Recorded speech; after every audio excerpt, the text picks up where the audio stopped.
telling you, B.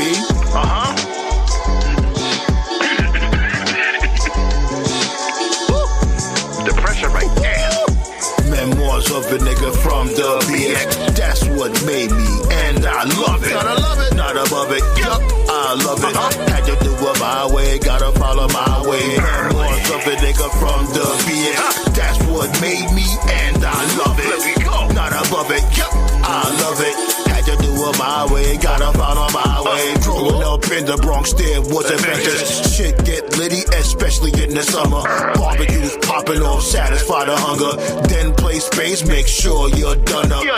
Time to pack it up, leave the table. When I was young, shadow puppets was cable. It's no fable, times is unstable. Meal portion, the same size of a ladle.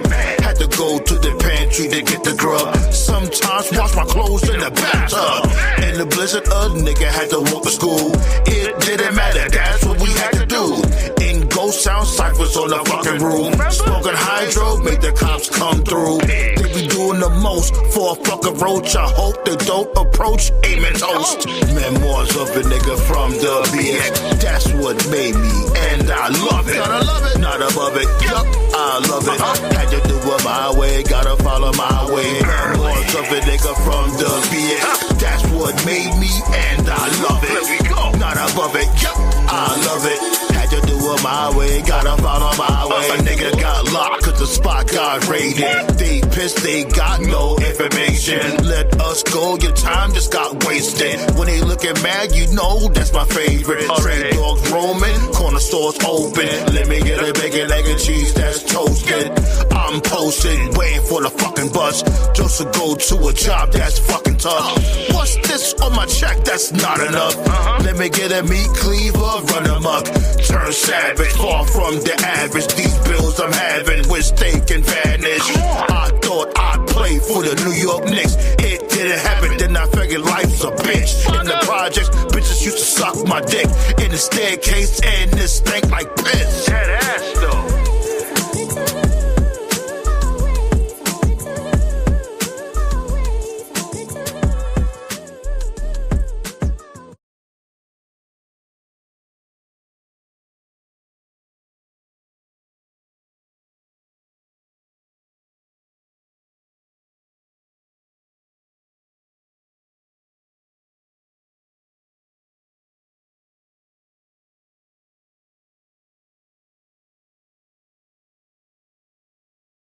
Slipping, they sleep on a hammock. That's how I rock, don't take it for granted. My elbow drop, put your body through the canvas. Gotta stay trained like New York Transit. Trampling dudes, handling weapons, no panicking. Long ass laser that link like a javelin. Hit you with the van, your clan be vanishing. Ink from my pen will leave trails of pathogen. It's no error, my error bring terror. Shield concealed in the polo sweater. Just an animal cub, I had alien blood. I think of love when I met droids, got a buzz. Yeah, it's time to shake up the cosmos with shenanigans. Revenge is sweet, it's a taste of heat and we back again. The space pirates team with Sam and Saran. We loot and plunder every border from the Bronx to Japan. Rough rules, there's book rules in the mirrorverse. The Federation's corrupted, parasitic curse. We blasting haters like it's Metroidvania and spin around psychotically like we in Tasmania. Yes, the motherfucking menace icon. Yeah. We 5 deep in the monster. Pull up on you, spin a block. This guy's needed a doctor. Should've went to church, took blind heed of the Proverbs. Thought they built tough, but they tried meeting a monster. If you a pussy, then I'm freaking it proper. Pussy buffet, I'm eating your roster. Fuck around, I'm Arnold. I get to the chopper. You a teddy bear. This guy's sleeping with toddlers. We ain't friends, we mere acquaintances. I heard him spitting bars, and little bro, I couldn't hang with it. Fan the fires and see how big the flames can get extinguished. Shit, we like the fire, burn the cane with it. Tried to go big, but I guess I'm fucking 86th. Y'all rap, but motherfucker, I was made for this. Got the plasma beam and I be aiming it for the brainless bitch. Blow the world up if I don't make it famous, kid. Yeah, it's time to shake up the cosmos with shenanigans. Revenge is sweet, it's a taste of heat and we back again. The space pirates team with Sam and Saran. We loot and plunder every border from the Bronx to Japan. Rough rules, there's book rules in the mirrorverse. The Federation's corrupted, parasitic curse. We blasting haters like it's Metroidvania and spin around psychotically like we in Tasmania. Yeah, straight from the gates of the planet CBs, I come to free thee, intimidating the competition with heebie-jeebies. These motherfuckers been shitting on me like I don't matter. It's time to take on the haters, heads on a fucking platter. People acknowledge your tribal chief, the table set. My verbiage tinkles a little bit, making panties wet. I'm Dark Samus, no more heroics, I'm out for business. My prime objective is bound and hunting the ones who fear this. I don't get into the rap beef just because it's trendy, but if I did, I'd be popping the BBLs or Drizzy. Get it? BBL Drizzy. Yeah, I did this remix for fun, just to be damn my meta. Those fuckers won't on my tracks, so suckers up my plasma beam. I'm gotten so mean, I'm hardened by the orbit. My shit's so laser precision, and y'all don't even know it. I'm super smashing these brothers that eat the comp like Ridley, and leave you butthurt like after parties with Mickey Diddy. I'm leaving all of you bozo chozos in fucking ruins. Dreading my time with the mic, the state of shock that you in. I'm super fusion with fuckery, ran amok with heat. I will defeat my enemies, Icon Illa, and pass his beast. Yeah, it's time to shake up the cosmos with shenanigans. Revenge is sweet, so taste the heat and we back again. The space pirates team with Samus Aran. We loot and plunder every border from the Bronx to Japan. Ruck rules, there's fuck rules in the mirrorverse. The Federation's corrupted, parasitic curse. We blasting haters like it's Metroidvania and spin around psychotically like we in Tasmania. It's time to shake up the cosmos with shenanigans. Revenge is sweet, so taste the heat and we back again. The space pirates team with Samus Aran. We loot and plunder every border from the Bronx to Japan. Ruck rules, there's fuck rules in the mirrorverse. The Federation's corrupted, parasitic curse. We blasting haters like it's Metroidvania and spin around psychotically like we in Tasmania. Yeah, y'all wasn't expecting a remix, huh? I got the space pirates taking over for the summer of 24. Let's go. Yeah, yo. Past the menace, Illa the Sandman, Icon. Let's get it. Yeah.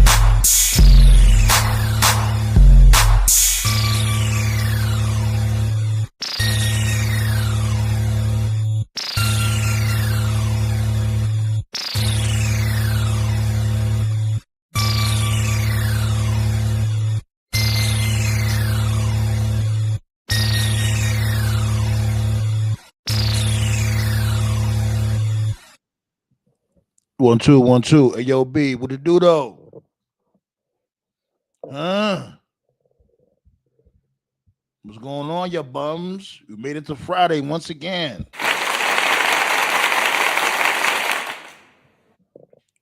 Appreciate y'all for pulling up, B. What it do, though? Council Roundtable signing back in once again. Can you comprehend, my friends? Episode 330. We told the old-fashioned rants to let y'all know what's happening. You guys are awesome, B. What to do, though, huh? All right.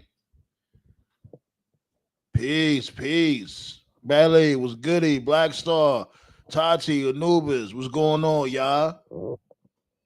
They're hitting that thumbs up quick, fast, in a hurry. Ho! Hacksaw Jim Duggan style, you heard? All right.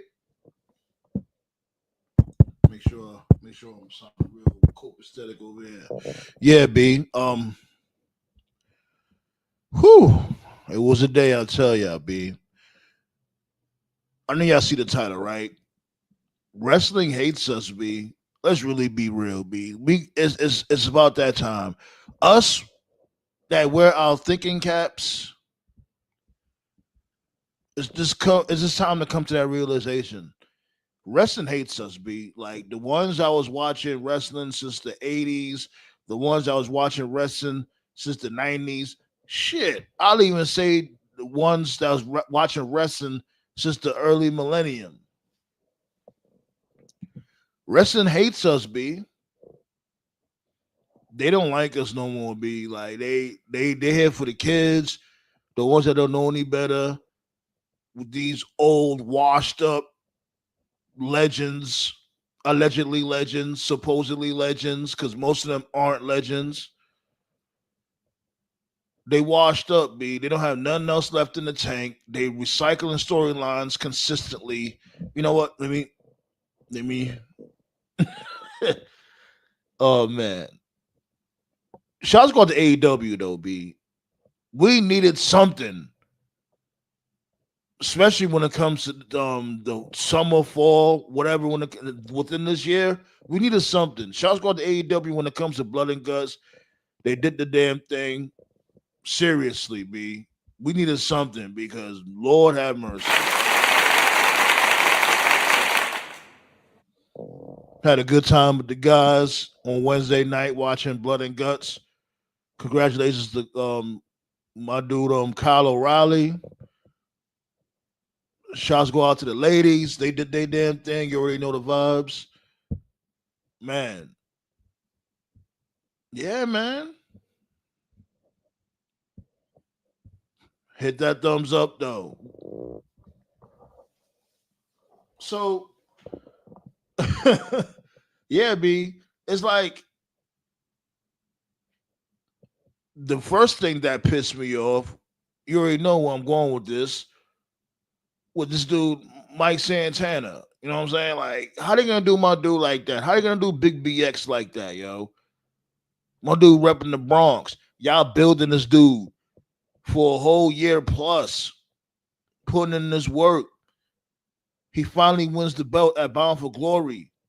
Mind you, he's supposed to win the belt before that in that triple threat match, but that's neither here nor there. Y'all remember that triple threat match between him, Trick, and this dude Joe Hendry? He was supposed to win that match. They was in New York, perfect time, but they dropped the ball on that. TNA, lol, go figure. But they finally pulled the trigger at Bound for Glory. My dude, you know what I mean, got to win the belt with his daughter in the crowd. You know what I'm saying? Gave the belt to his daughter, had a great celebration.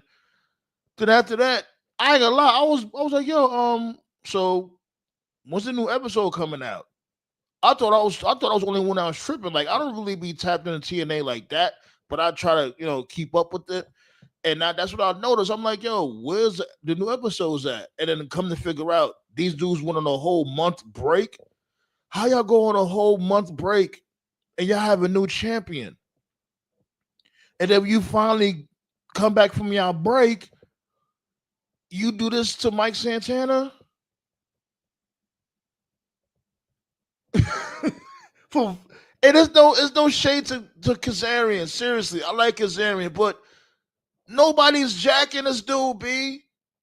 What are we doing? We had a new star. Just like what they did with Joe Hendry. They waited so damn long to pull the trigger on Joe Hendry. And what they do with him? They gave him the belt, and after they gave him the belt, they had nothing for him. He was basically like a mid-card heavyweight champion.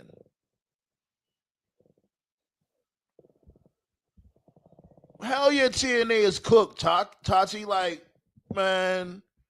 And we say that shit all the time. I know all of us said that all the time when it comes to TNA, but I'm really over it. Because it's like, who else they got left? Bummy Dollar? What's that to do? BDK, whatever that dude name is? Like, y'all literally have nobody left. This dude, they done took Joe Hendry from y'all. Y'all didn't deserve him any fucking way. And y'all had these bozos out there. Oh, he's just a theme song. That's it. No, he was more than that. Yeah, the theme song made him popular, whatever, but he could actually go in the ring. And not only that, he was giving these dudes TNA some viral moments when it comes to say his name and he appeared. Like, they wasn't doing no other way. So why not put the belt on this dude? Or, pull the trigger on this dude? No, y'all have him, y'all give the rocket to fucking Dolph Ziggler.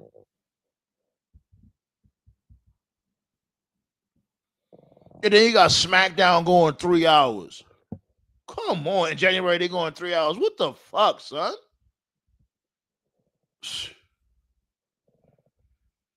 Let me see what's up with the chat real quick. Appreciate y'all for pulling up. Seriously though. What's good? What's good? Let them know, Ballet. Hit that thumbs up, be Hacksaw Jim Duggan style. It's gonna be a show tonight, B. We charged over here. All right. I'm not wasting no time. I see y'all. It's like a feeding frenzy in the chat. About to drop that Lizang early. Let me see what else y'all talking about. Super kick that like button. Everybody saying what's up to everybody in the chat. Seafood, what it do though? Good evening, Sandman. Wanted to come through and hit that hacksaw Jim Duggan. Appreciate you, my guy. Hell yeah. Hell yeah. Black Sauce says, ho. All right. Oh, hell yeah. That's why I fucks with y'all, B. Y'all already know how we give it up. We always hit that quota. And when we hit that quota, we up the quota. These motherfuckers is going to learn. Oh, yeah. Hey, that's why I'm about to drop the link right now, Tati. You know you're always welcome. Y'all can pull up. You know what I'm saying? We got a lot to talk about.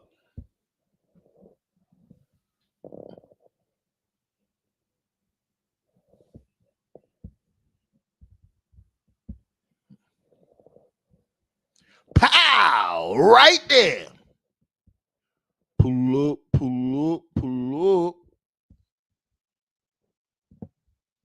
Got TKO in the building.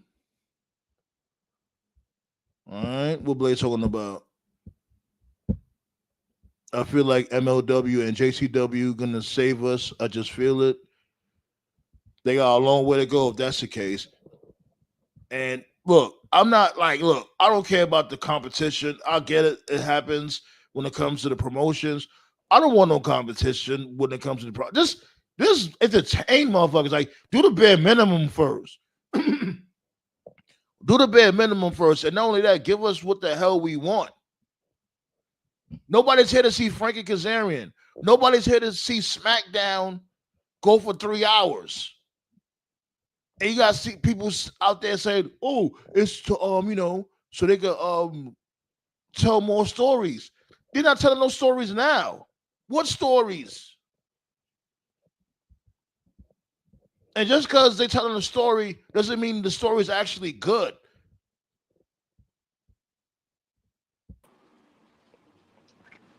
Yo, what's goody? Can you hear me? I can hear you. All right.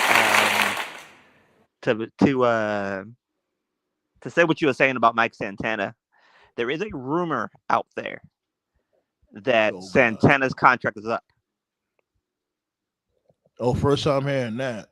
There was some people saying that it's supposed to be a work, and I'm like, oh, work. Yeah, that's what it is. Like, his contract is up. He didn't show up to the tapings last night, so this might be him leaving the company in storyline. I don't know. I'm not giving them any excuses. It's just that's what I've been hearing. And that makes it even worse though, because it's like if you knew this new contract was coming up, why didn't you put the belt on him from afar? And what event was that? With a triple threat match between him, Trick, and Joe Hendry. So at wasn't least that Bound for Glory? Nah, Bound for Glory was a regular one-on-one match. Okay. At least by then he would have had a lengthy reign. TNA is fucking stupid. What's good, TKO? And again, if this is a storyline, let's just see where the cards land. Where's it gonna go, Black Star? You tell me. No. I'm not TKO. I'm just saying that it's mad loud. Hold on. TKO is mad loud in the background, my dude. I know. I just came back inside. That's why. Okay. What you say now, Black Star? Go ahead. I said that I'm not giving them any excuses. I'm just saying that if this is a storyline, this is a bad way to start off. It do sound like you try to give them the excuse, like, oh, let's see what happens. I'm like, what's gonna happen? What can they do? Oh, he's gonna beef with Frankie Kazarian to get the belt back? No. Like, I'm not saying that. But and then the other thing too, motherfuckers are saying that, I guess Frankie Kazarian is gonna go against AJ Styles, and it's like, no. This is not the year. Like what I'm This is not the year like what I'm saying is that 2005. remember when AJ had the title and he left TNA for like a little bit, Yeah, probably for like 2 weeks, yeah, and the plan was for him to defend it at Wrestle Kingdom that year. yeah. Which was pretty good. Like I liked when he was going all over the place with the TNA Championship. That was actually good TV, and they should have really dug deep with that storyline. But yeah, I remember all that. Like what I'm saying is that like, what if the storyline turns out like that?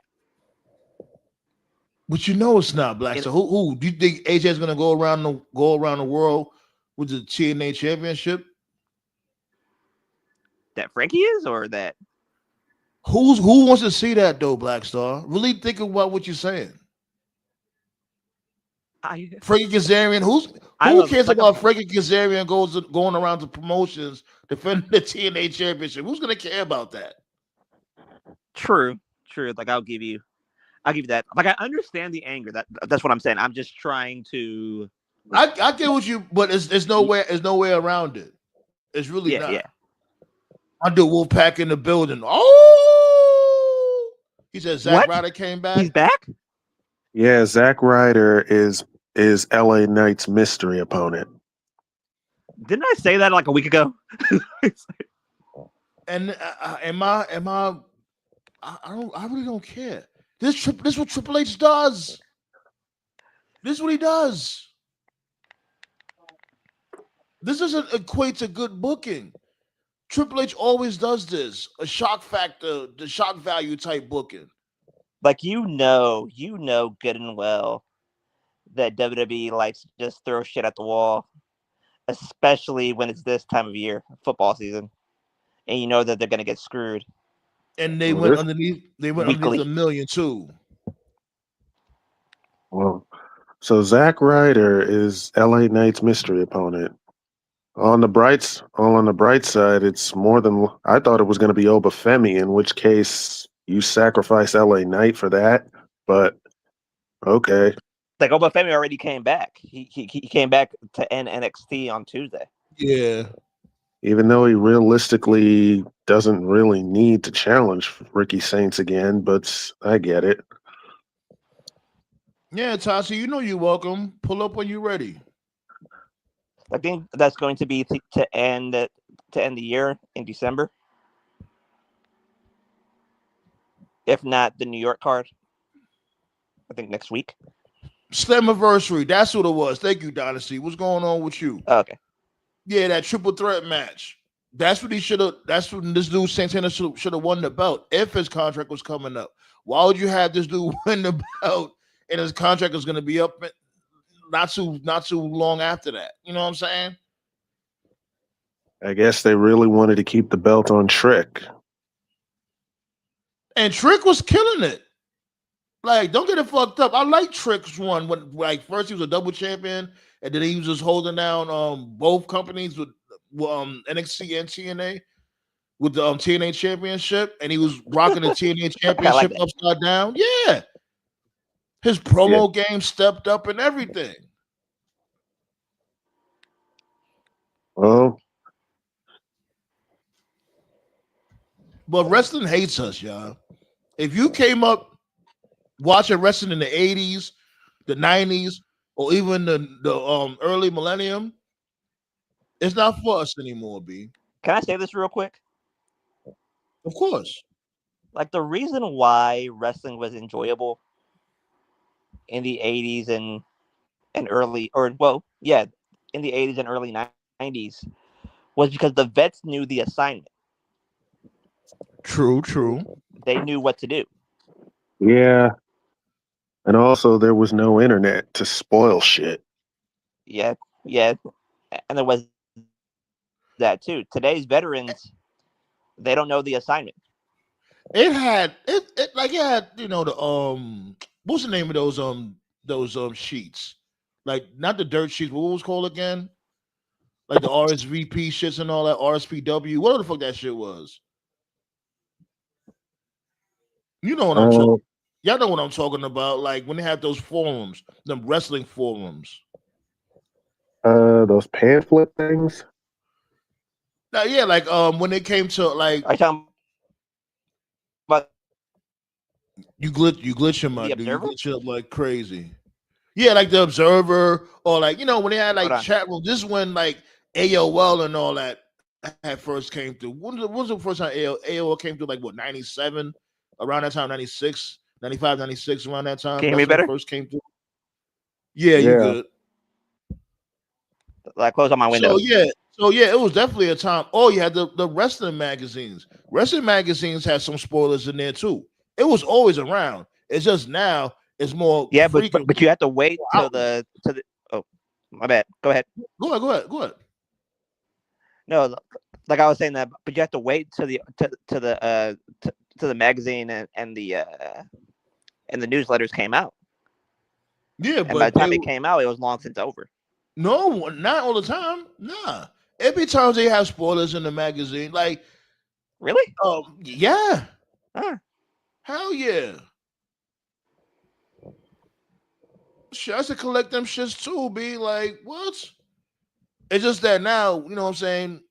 There's more outlets now online and shit. There's so much dirt sheets and so much, it's not there's not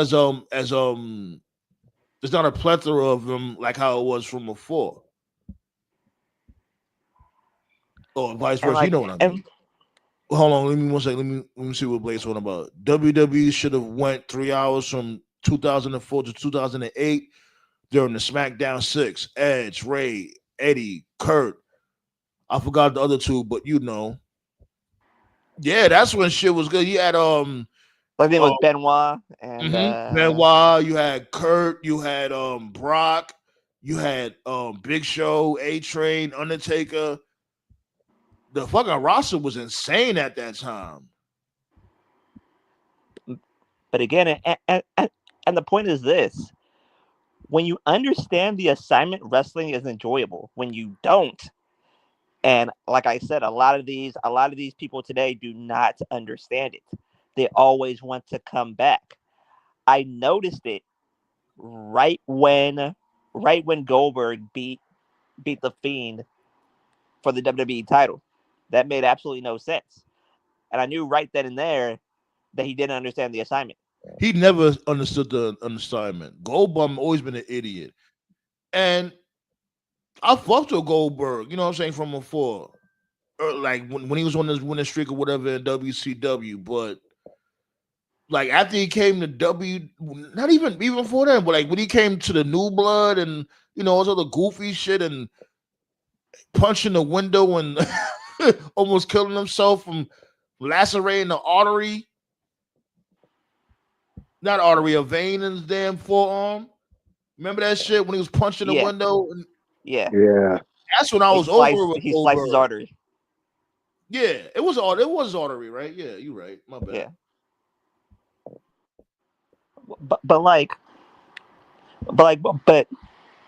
But you should know.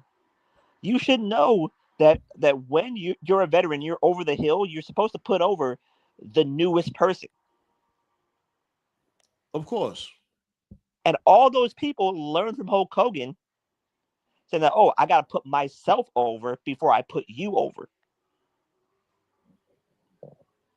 Hogan was the only one that was doing that, though. No, I said that they must have learned from Hogan. That's what I'm saying. Got my dude Nate in the building. And again, Roman's about to do this. Cody's doing it currently. Punk is doing it. Like they all are doing it, and it's sickening in a way. Doing what? Well, always winning. Yeah, never putting anybody else over other than yourself. Here's the thing: like you do got a point. You definitely got a point. Like it's like you could win, but still get somebody over. You know what I'm saying? And yeah, like come to think of it, has Cody got anybody over since he's been WWE champion? Come to think of it, No, not really. And he hasn't really had many. Think of everybody he's faced. Has really anybody in a position? Right. Because remember, he hasn't really lost that many matches since he's come back. He was rarely around also. Yeah, What's good, Nate? Nate? Smoke Nah, weed, nothing. Nate. What's going on? How you feeling? Good. I took a little nap so I can come on here. I got to work tomorrow. Another full day at the school. What? You on speaker or something? No. Okay, you sound a little awkward. Oh, it might be the Wi-Fi. Maybe the connection's not great. On a No, Friday? I can hear you loud and clear, Oh, but it sorry. sounds like you got like a little echo. But yeah, Like on a B. Saturday? Yeah, well, I work the school gym, so they got like photos for the clubs tomorrow. Overtime. Yeah, it's extra money. Okay. They call me Mr. OT. Mr. OT. Hell yeah, get that bread, B. Wolfpack said we got AWJ now. It took them long enough. Like Austin understood the assignment. Austin understood. Put over Kevin Owens. That's what he did. Hey, don't get it fucked up now though. It's been times where this dude Austin was like invincible and shit. True. But it was just his so last match, he understood the assignment. But Kevin Owens been over before he went up against Austin. Like, yeah, did Austin give him the rub? Maybe, but he was over before he went up against Austin. Yeah, true. Austin learned the assignment. Don't put over Lesnar and go home. That's what he learned too. Yo, look at Tokyo. Oh, jeez. What the? Is that Dixie Carter? What the hell is that? That's Dixie Carter. Oh my God! Just blow them! Holy shit! I remember that. I remember that. That was the day Hogan finally left TNA. That's the Hogan with the get off me, bitch. It's not gonna suck itself, Dixie. Yeah, that totally works for me, brother or sister. Funny. It's funny how Hogan left that day because he knew TNA was a sinking ship after that. Nah, he left because he drained them dry and he figured out they was broke. That's when he left. He's like, well, I drained all y'all for y'all money. I'm out. Yeah, a lot of people about to leave today, but that's another story. And I never talk about likes or stuff. No, it's just it's a story now. Talk your shit. I can't wait for this. I was just about to say, all the listeners, man, let's get them likes up, man. I don't want to do a rant if nobody's here, man. Get them likes up. Oh man, they really took the belt off. They really took the belt off Santana after just a month, though, and he lost. Remember, they wasn't even on air. They had a whole month break, and then the first day he comes back, he loses the fucking belt. That shit is retarded. Via roll up, by the way. And the roll up looked mad stink.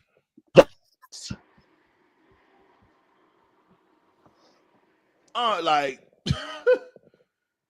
he lost via roll up. Yeah. Well, first he got jumped from these motherfuckers from NXT. So we got to give some context to people out there because a lot of people may not know what's going on. I think most people know, but there might be some folks who don't know. So here's what's going on to those who don't know. Santana won the TNA Championship at Bound for Glory last month. They've been building up Santana for like well over a year. And then after he won the title, for some reason, TNA decided, you know what we're going to do? We got this momentum. We just had the biggest show literally in our company's history. We just had the biggest crowd in our company's history. You know what we're going to do? We're going to take a break for a month. Why?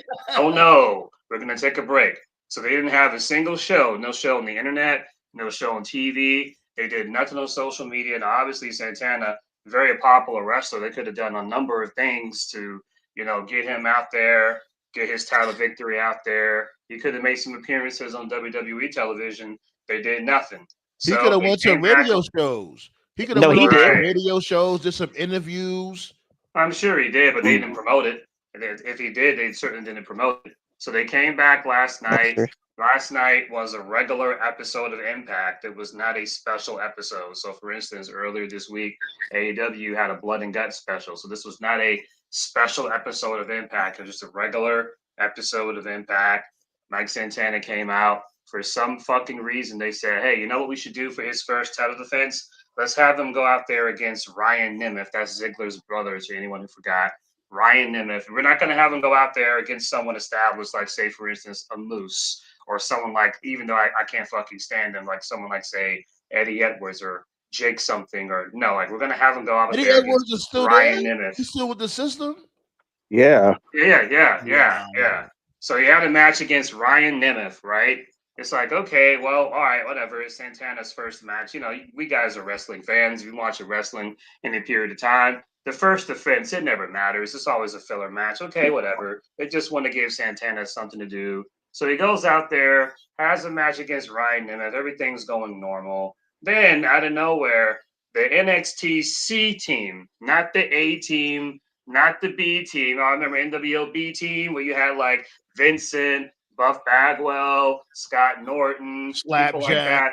Right. So This was it the Oba Femi that NXT packed him up?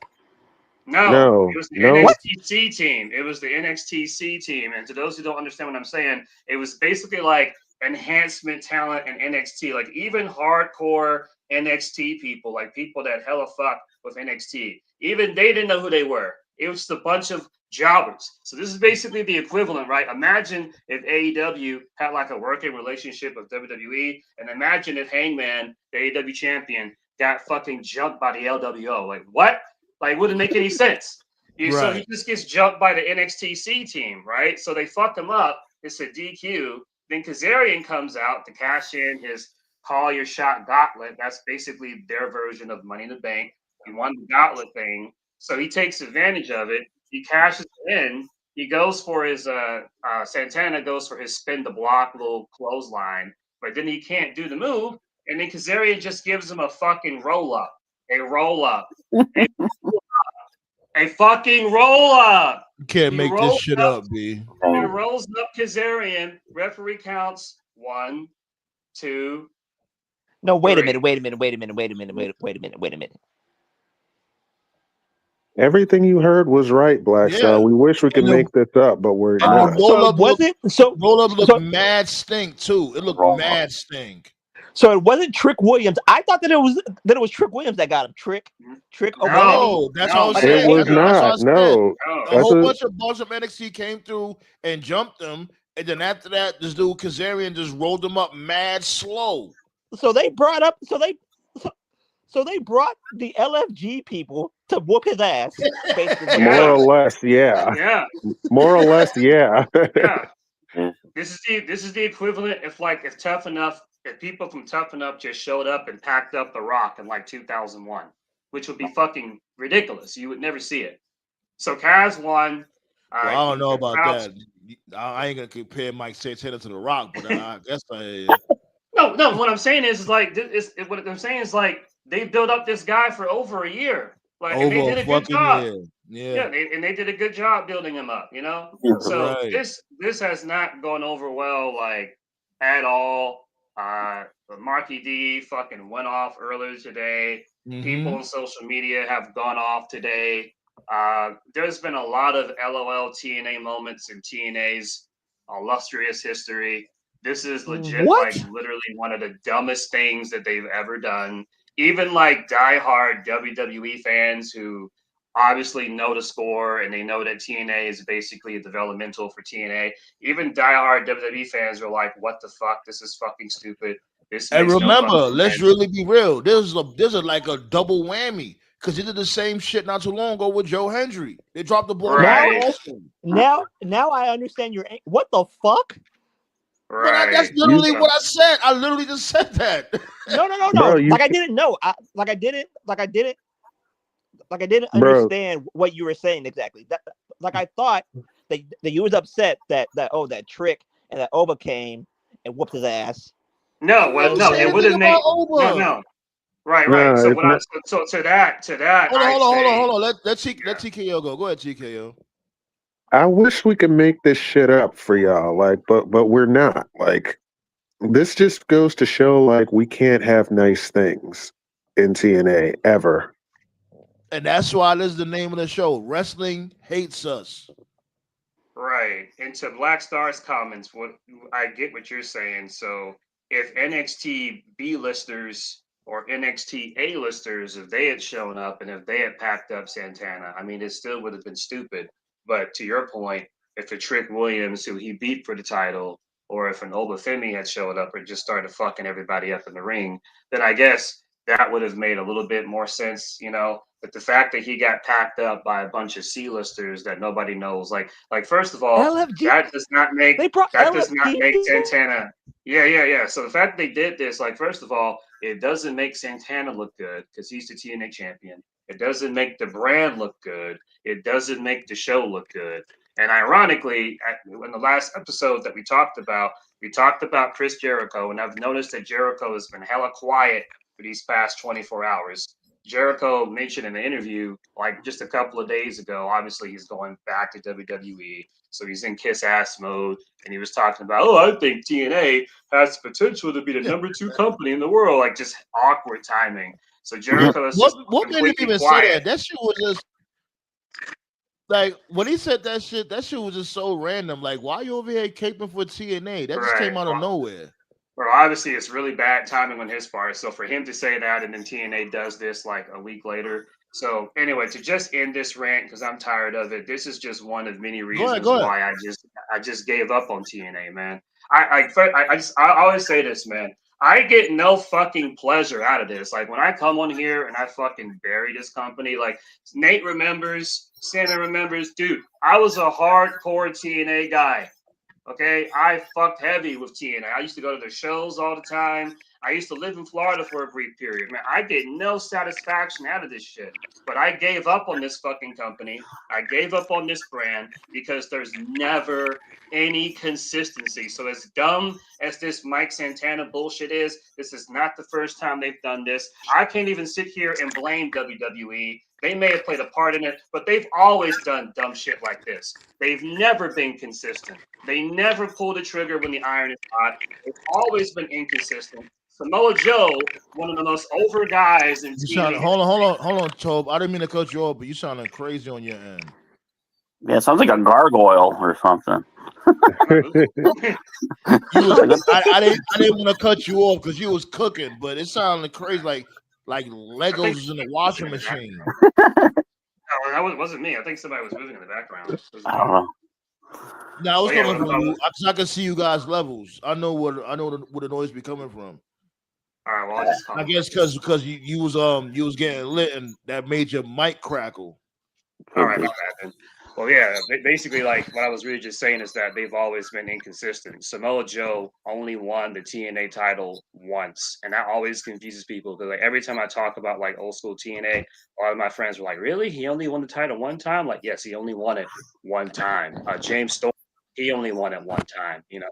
And the worst part about all this is Kazarian is now finally a TNA champion, and many times here in the roundtable, we talked about people like Christopher Daniels should have been TNA champion, or Nigel McGuinness should have been TNA champion, or Jay Lethal should have been TNA champion. But Kazarian, like, I'm sorry, he does not deserve that shit. Yeah. They really gave it to Kazarian over Daniels. That's insane to me. Like, I respect you as a wrestler. I ain't gonna lie. Ultimately, it's really not fair towards him because this is the wrong place, wrong time when it comes to him. I'm more mad at the booking. It's more about the booking because Frankie Kazarian, he did put in work, and he has been doing this thing on TNA as of late with the whole King of TNA gimmick or whatever. Yeah, it's like I like that character. Wrong time. The timing is terrible. Right. It is terrible because if they want to get that TV deal, you know, he's not the guy you put it on to attract viewership. Like Kaz, like, I'm sorry, man. People were never fucking with you like that. You were never on that level, like, at all. You know, but it is what it is, man. And so, Sandman, we were talking about this earlier today. So for anyone out there that's confused, who books TNA? Like, who's in charge of it? Right? As far as I know, Delirious is the head booker, and Tommy Dreamer is talent relations. Do you see why I call him Bummy Dreamer? Bummy Dreamer. Right. And like Blackstar said, like Blackstar said earlier, so this is the second time they fucked up because they fucked up Joe Hendry's run, and now they fucked up Santana's run. So once is one time, but twice, like, nah, this is a pattern, man. This is why this company is never gonna fucking grow. This is why they're not even number 3 because they're a fucking feeder to a feeder system, you know. So it is what it is, man. So yeah, think about they were dead. They were dead when that idiot with the hat sold his soul to them to be. The president, right? Yeah. Yo, you know Scott D'Amore, he just watching these motherfuckers like, y'all is so crazy. Man, Scott D'Amore is in Canada right now, smoking a huge blunt, laughing at these niggas. Like, he said, I would have never let this shit rock. Y'all crazy. This shit would have never happened on my watch. Yeah, it was bad, but not this bad. Has there been an update on the Santana thing? I know there was a story a couple of hours ago. Do you know anything, Sandman? Not that I've known. The last thing I heard was what y'all heard about him no showing the turning point. As a matter of fact, is the turning point on now? Yeah. I don't have it on right now. Yeah, so the last update, I don't know if there's been a change, but a couple of hours ago there was an update TKO posted on the private chat that basically Santana ghosted him. TNA contacted the story said that, the story said that Santana was not at the show. He hasn't called them. They tried to call him. He hasn't answered back. And then Dreamer, Sapp, Sean Ross Sapp is saying that Dreamer wants to turn it into a work. I'm like, what? That's the report that Sapp said, like when I checked like 4 hours ago or something.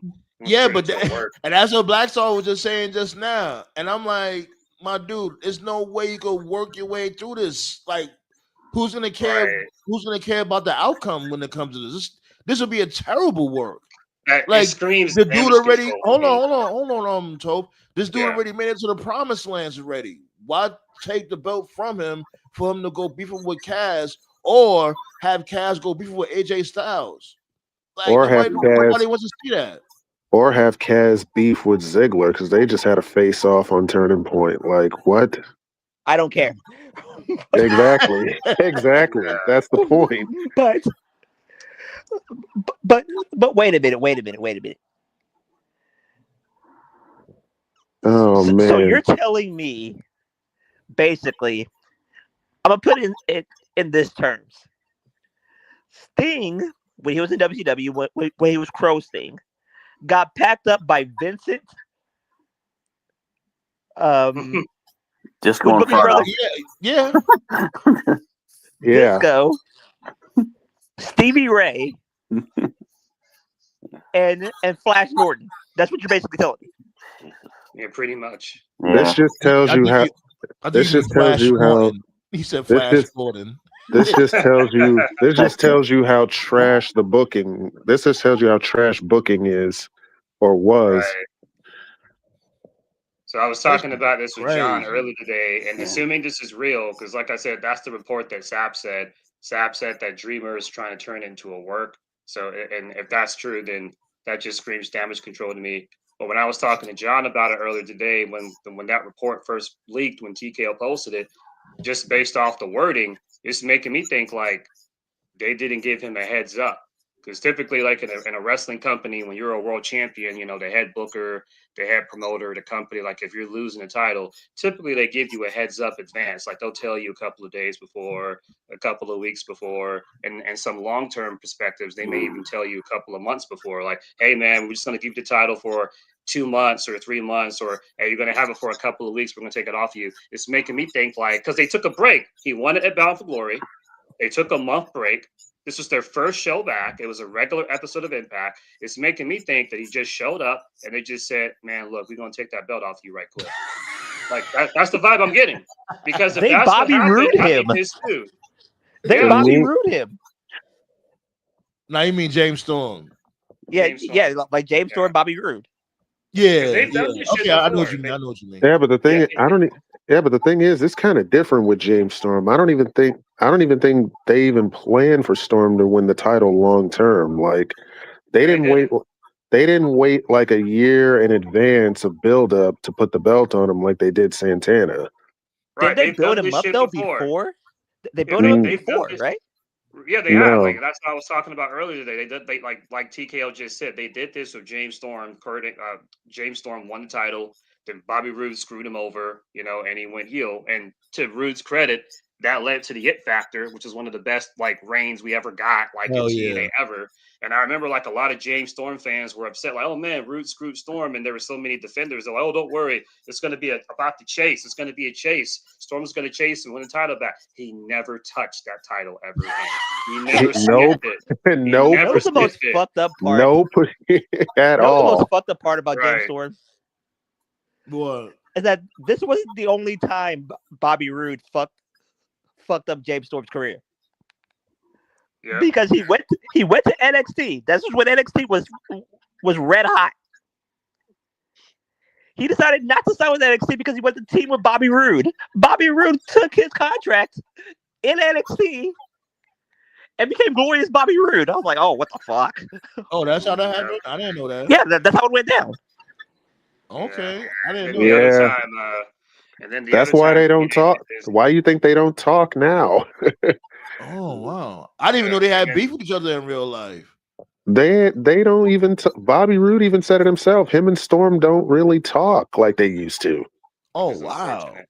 Yeah. And then the other time TNA did this, and I know Simon remembers this. I was talking about it with John earlier today. Was when they were when TNA moved to Mondays in 2010, when they were trying to compete against Raw, which was fucking stupid.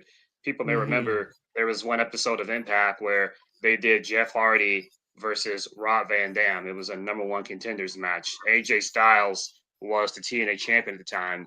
RVD beat Jeff. So it's like, okay, we're going to get RVD versus AJ Styles. At that time, in 2010, that was viewed as a dream match. Like, oh, wow, AJ versus RVD. All right, let's build this up. Nope. They had Instead, RVD they face did. AJ They that did. same I night. remember that. I remember that night. They had RVD beat Jeff, and then he beat AJ and won the belt in the same damn night. Like I was like, what the hell? Yeah. I was like, whoa, what the hell? And didn't they have a pay-per-view like 2 weeks later? Yeah. Oh my! Wasn't that the night that Flair debuted? No, that was no. That was. I think that It wasn't too far from then, though. It wasn't too far. Like, yeah. That's Okay, okay.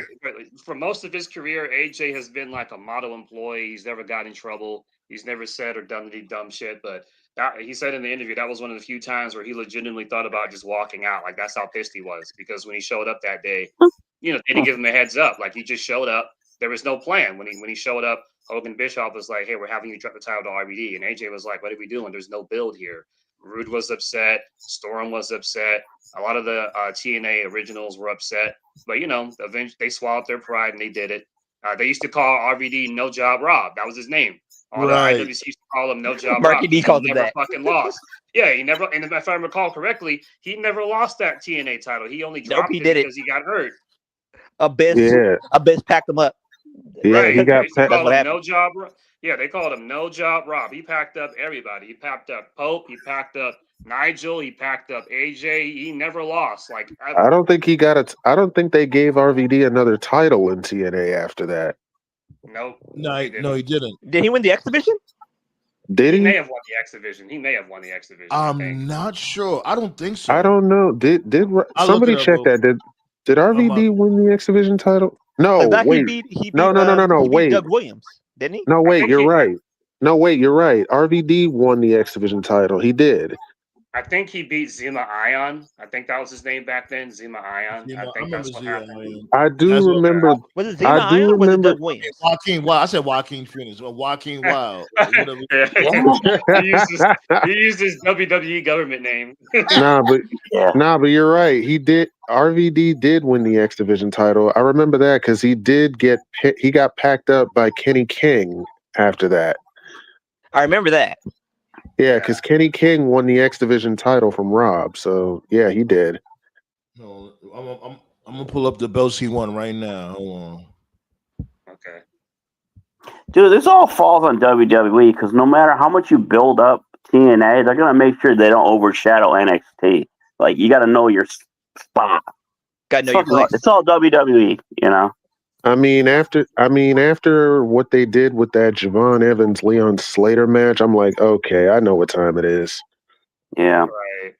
As you can see right here, nope.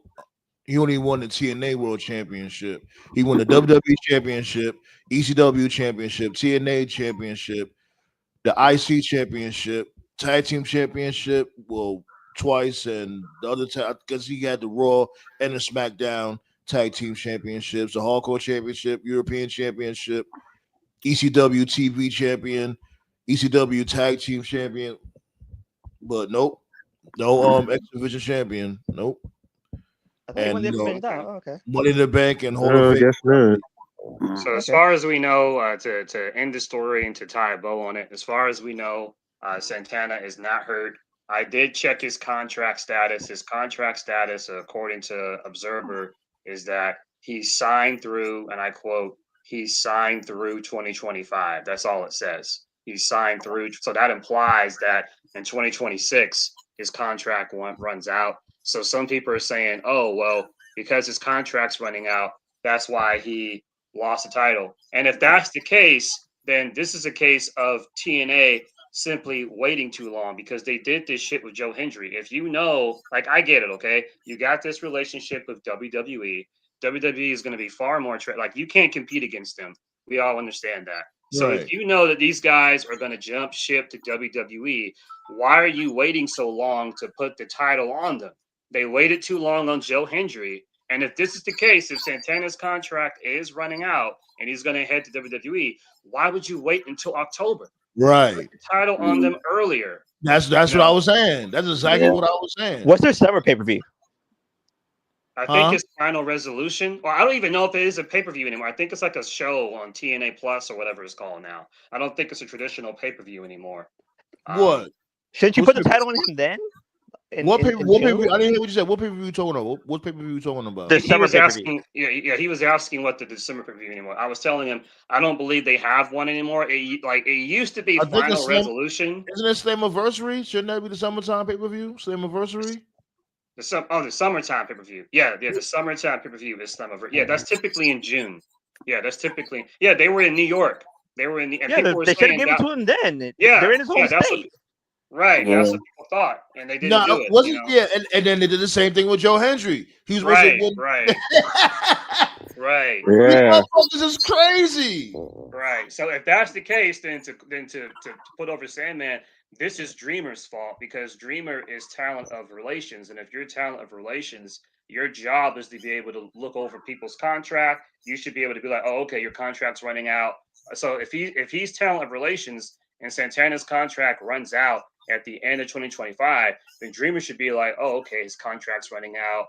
He's probably going to go to WWE. All right, let's put the title on him like in the spring or in the summer. That way we can have 6 months out of him, you know? Instead, you wait until October, which is halfway through October. You take a month break, which is that's a month. That's a long time.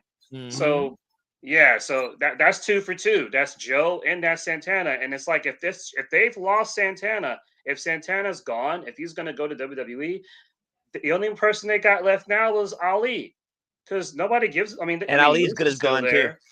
Right. Yeah, Ali's contract going to go back to right. Ali contract is up. Yeah. Wow, these motherfuckers. What? Right. And basically, the only people who are left is the system. That's it. That's all they have. Right. Cedric's, you're right. And Cedric's gone too. Cedric's not like a short deal. He sound like a 2-month deal. Like it's like these. Yeah, it's like they have like I think the furthest they'll go when it comes to a deal is like a year. That's what I heard. No, which is dope. Right. Right, like you can't do that. Like not with WWE and AEW. Like you can't sign these wrestlers to a year. Like you're just asking to get fucking poached. Like you know what I'm saying? So if Santana's gone, I don't know what else they're going to do. They don't have anybody else. WWE is going to raid TNA with great efficiency. Like I said, man, you reap what you sow. That's why this dude was asking for bread. Scott D'Amore. He's like, yo, we need more bread. And I get it. Like, yo, motherfucker, how much more bread do you want? Y'all hemorrhaging like crazy. Leon Slater's next. And everybody knows. Yeah, I was gonna say. Yeah, Oh, yeah, they got he's him. gone. He's gone. All right. Like they had these dudes cook him and what's my dude name again? The young Javon OG. Evans. They had them cook. It's a wrap. They about to be a tag team in the next year. Watch. They're about to win the tag belts. They're about to win the tag belts in New York. They're about to be Dark State, those bums. Dark State. It doesn't matter. TNA is never going to die. It's like in a nuclear war. Cockroaches and TNA survive. They'll find some bums. They'll find somebody. Yo, my dude, Tyler in the building. What up, guys? What's going on, How you Tyler? doing, How man? you feeling? What's up, Danes? How you feeling, my dude? How you feeling? Good. No. Wrestling. Yeah, wrestling hates us, B. When you when did you start watching wrestling, as a matter of fact? Who, me? Yeah.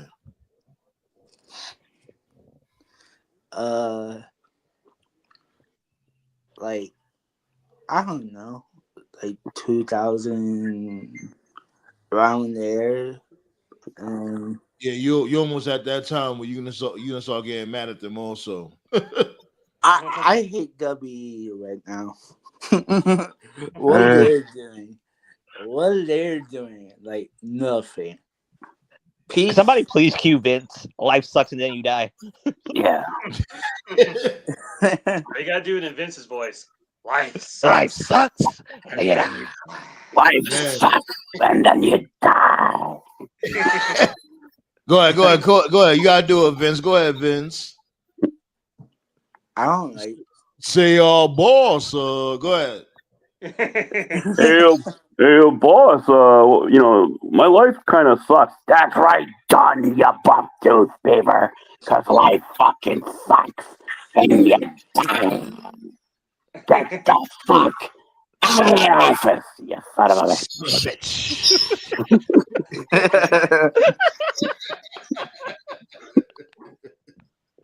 Oh my god.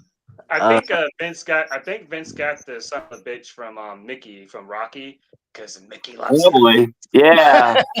He always had a good son of a bitch too, Mickey. Yeah. Son of a bitch. Get up, you son of a bitch, because Mickey loves you. I think after the show, I'll watch Rocky 3. So speaking of TNA, so you got this dude Joe Hendry. Like, you know, this dude Triple H had to give Joe Hendry the finger point as always. I think they low key clone Triple H. Say the truth. Do you think this dude's clone? This dude's everywhere. Yeah, everywhere. He's gonna be in New York. He's gonna be in New York come next Tuesday. I bet. Well, Joe Hendry is officially signed to WWE. So yeah. Also, I want to know about LA Knight. I want to know about him. Is he going to fucking leave? This guy gets screwed more than Brett in Montreal. He just went up against Matt Cardona earlier. Cut his mic and shit. I saw. What the fuck's going on? I don't know. I don't know what's the deal. I wouldn't even blame him if he left. Oh, I think he has like 3 more years left in that. Oh my god. Oh shit! Drew McIntyre's back. Oh god. Oh wow! What a suspension! This is fucking crazy. I told you. And Drew, yeah, and apparently, I guess he finished filming his movie early, but what? Straight to DVD? What's it called? It was called Bums. Drew, he was all jobs. He's filming a modern day version of Highlanders. So just like the original movie, there can only be one jobber, which is you. Right, Drew. Ballet laughing, yo, ballet. Bumlanders. So Drew McIntyre is in the War Games match on the Visions team. So yeah, of course. What? So the final member is Brock. Okay. What? Again, why? Because he hates Cody, but yet he teams up with Paul Heyman. The very who same. fucked them over more times than Yo, Diddy. man, Pause. But to be real though, TKO, you already know he did that shit from before. Remember when he had beef? He had beef with the was it the Cringeman Day? Didn't he have beef with them and he ended up clicking up with them? Yeah. Yeah. Yo, And man, another thing, my thing is, and he's going against the Usos again. I'm like, my dude, you're going after every Samoan except for the guy that actually screwed you. Like, oh my God. Like, what are we doing here? He literally teamed with the Timu bloodline last year. Same for last. The face Roman. Yes, like, oh my God. And there's some unfortunate news which TKO also broke. SmackDown's going back to 3 hours. Oh God! Don't give a fuck. Don't give Yeah. SmackDown. Wrestling Get ready, y'all. Wrestling hates us, B. I'm telling you. Wrestling hates us. Get ready for it, y'all. SmackDown goes back to 3 hours in January. I truly don't care. And I heard they just got sponsorship from NyQuil, so get your nap in. There you go. Jesus. And you really got people caping for this shit, saying like, "Oh, yo, because they got more storylines to tell and more people." No, they don't. What's the storyline? What the fuck? They Who the don't fuck know. is saying that shit? Motherfuckers is bogus, B. Like, I truly don't care anymore. Like, if you have to bleed like a stuffed fucking pig to get over, you truly have problems. Hold on. What? Whoa, we got Tati in the building. Hey. Jeez, we need 2 more. We have the Brady Bunch box. Shit. The Brady Bunch. Tati, you muted. Uh-oh. Can you hear us, Tati? Vince got her. Oh, no. Ninjas got her already? Yeah. Oh, God. No ninjas. The ninjas. Hey, Tati, I got Yeah, you hear me? already. Oh, there we go. Yeah, there we go. There we go. I haven't used StreamYard in a while, so I was like, what the fuck? Everything looked different. What's up, you guys? Welcome back. Welcome Hey, what up? Hey. Tati, before you speak, I just want you to know I got the Quagmire theme ready. So, all right. What's going Thank on, you for Tati? understanding me. Talk your shit. Well, What's going on? The topic of them not understanding us, That's not the topic. First things first.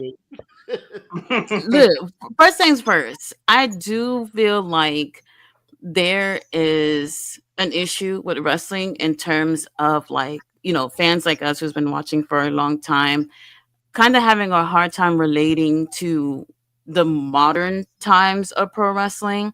And I do feel like there has to be a balance because there was a time where pro wrestling work and that old school mentality can meet in the middle with the modern approach as well.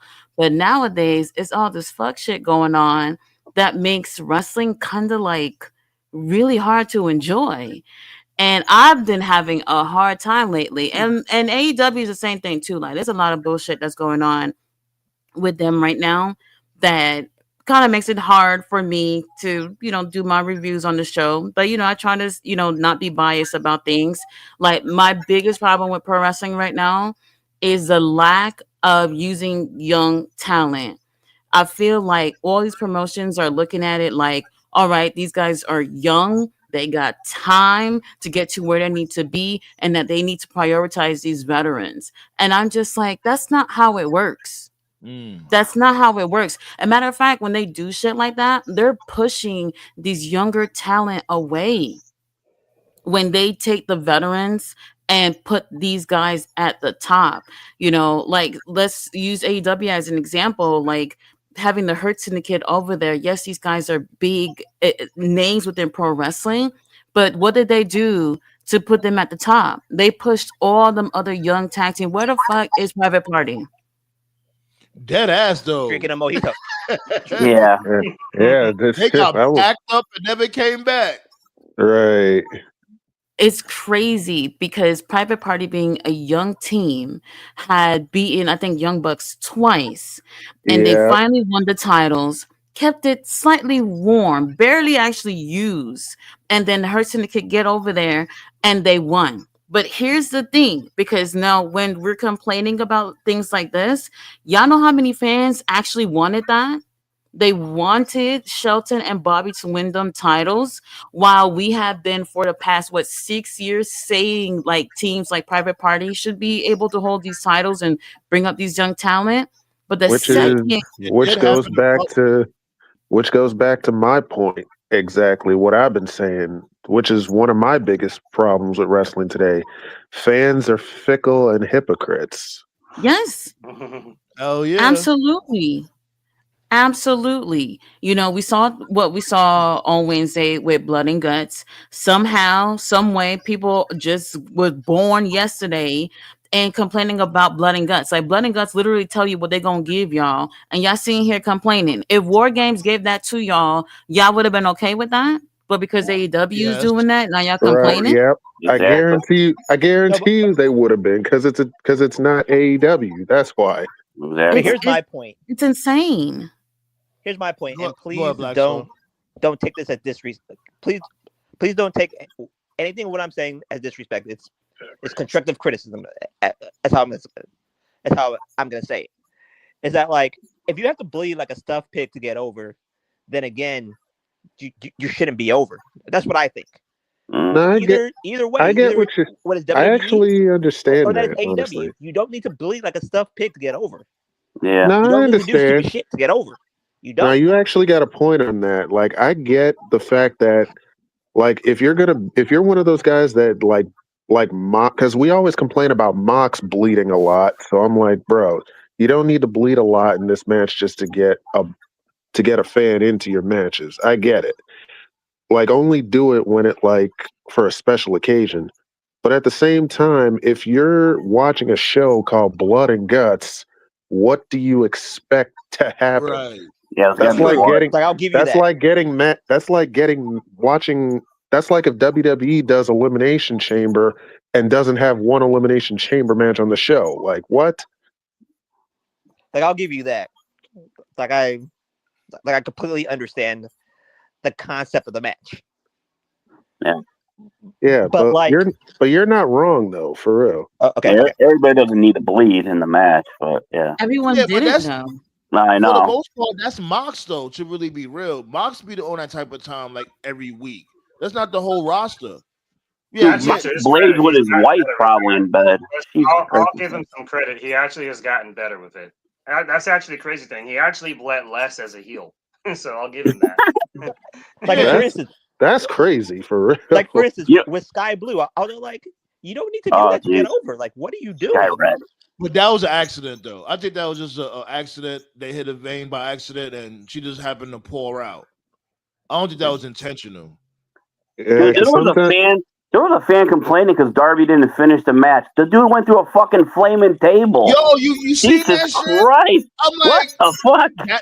But that's how WWE can be conditioning the motherfuckers. Because somebody like Cena would do some shit like that. Remember, every times when Cena was in his prime, he'll get his ass whipped, thrown through a TV, all that shit. He'll show up the next day smiling, happy, like, Like, didn't the Big Show? Nah. That's the wrong song. Bro, didn't the Big Show? Nah, didn't the Big Show freaking choke slam him through one of those big ass LED lights or something? Yeah, the big lights, the spotlight. He put him through there. Yep. Yeah, choke he literally came back like smiling, like nothing ever happened. Yeah, in the last man standing. Hogan took out the Rock in an ambulance. He comes back with tape next week. Okay, there we go, Rock. I still laugh at that shit. I'm like, really? Y'all so lucky the internet wasn't around back then. Holy shit. Tati, I remember when Ballet was talking Stone about Cold, your thumbnail.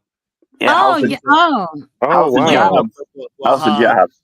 Oh, it's her and Hodge. I love my man, Big Black and Jack. That's what I like. Dude, they still need a Halloween mask for that guy. I love that pic. I also love that picture. I love that picture you put up. I love that picture, Tati, you had with Julia Hart. That was cool.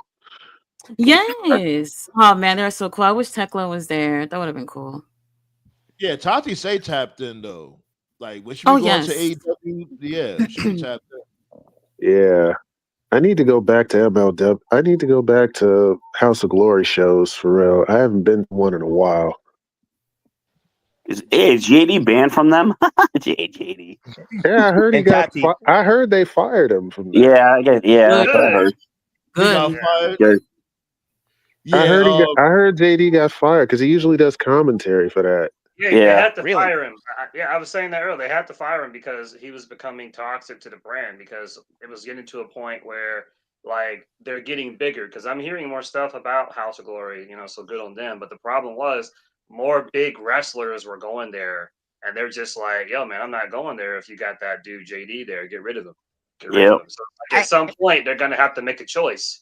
Like they're not gonna choose the JD over the wrestlers. I don't give a No. fuck. I'm sorry. when I No was one would over say- with that dude, give me 1 second, Black. So I got you real okay. quick. When I was over it with that dude was with the whole Hogan shit. When they try to sit there and like gaslight this dude, what's his people's name again? Jesse. That's when I was over it. I'm like, Oh, yo, Jesse, because yeah. he basically Jesse tried to who? make it, That Jesse was one of off the the guys script. he did from off the script when he did the show with. Yeah. like when he He's a does big Dynamite. AEW guy. Yeah, he Yeah. does AEW pay-per-views and Right. Dynamite. He's Is it the black guy? Yeah. Yeah, the Yeah. coon. Chicago. Sorry not Yeah. to say a better word. Coon. Yeah. Oh, Yeah, Jesus. Well, no, but Jesse actually handled that good. He was like, yo, you can't tell people how to feel about Hulk Hogan.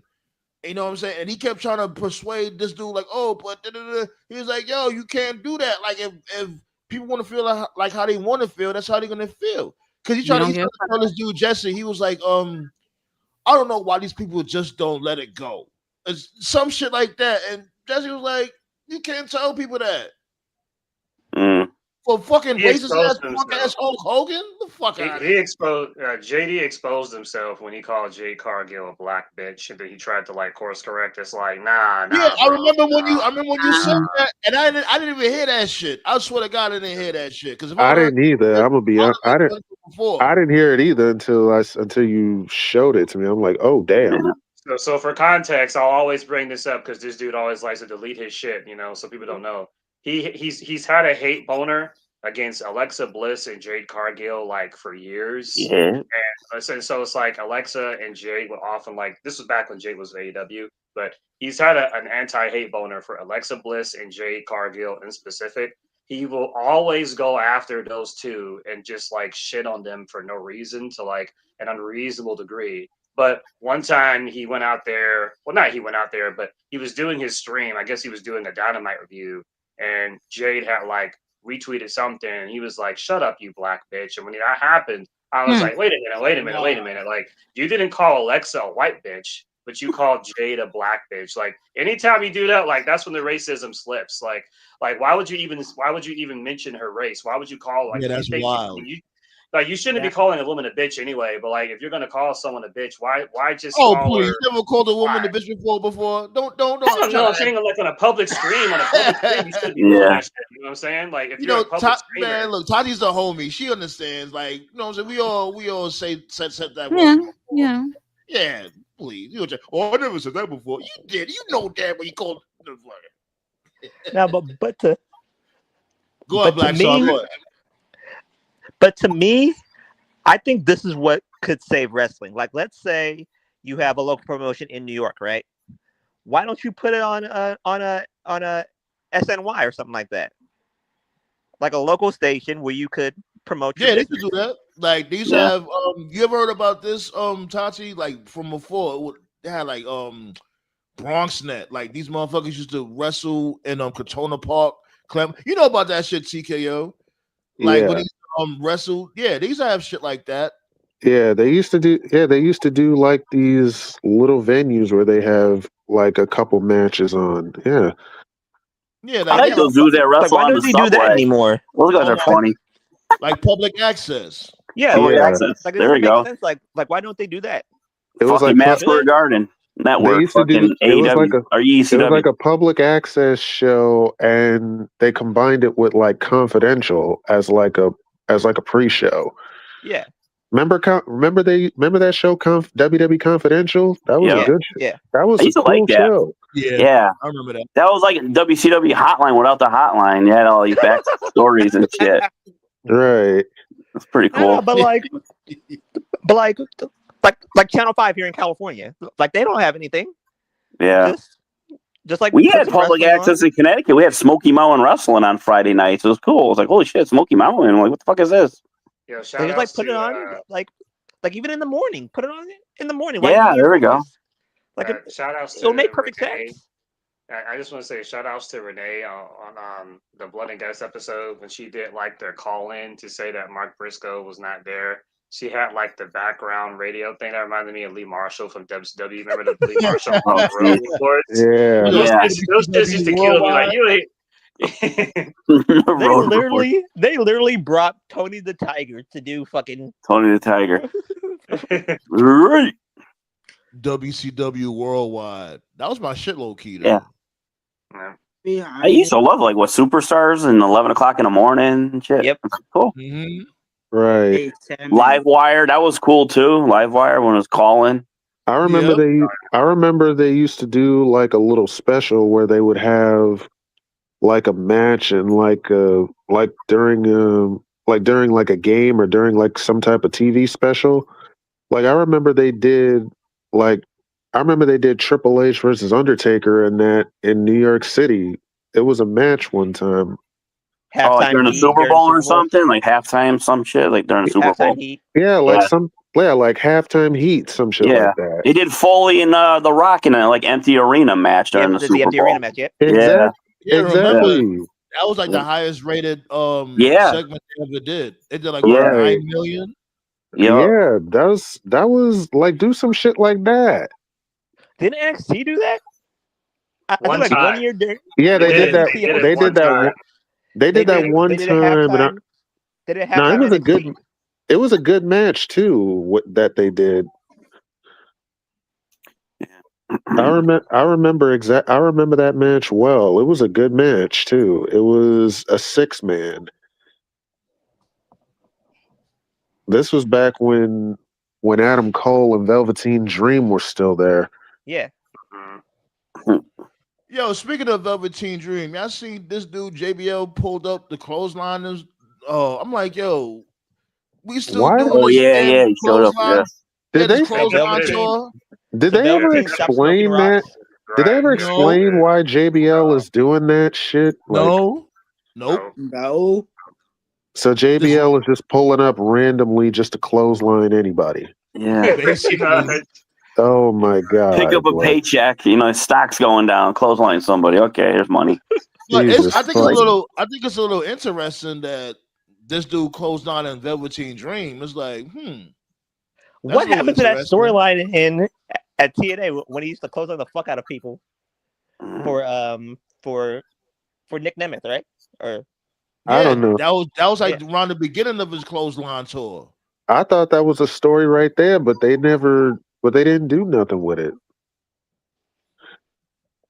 I thought they'd make him like a fucking general manager of a company or some shit. I don't know.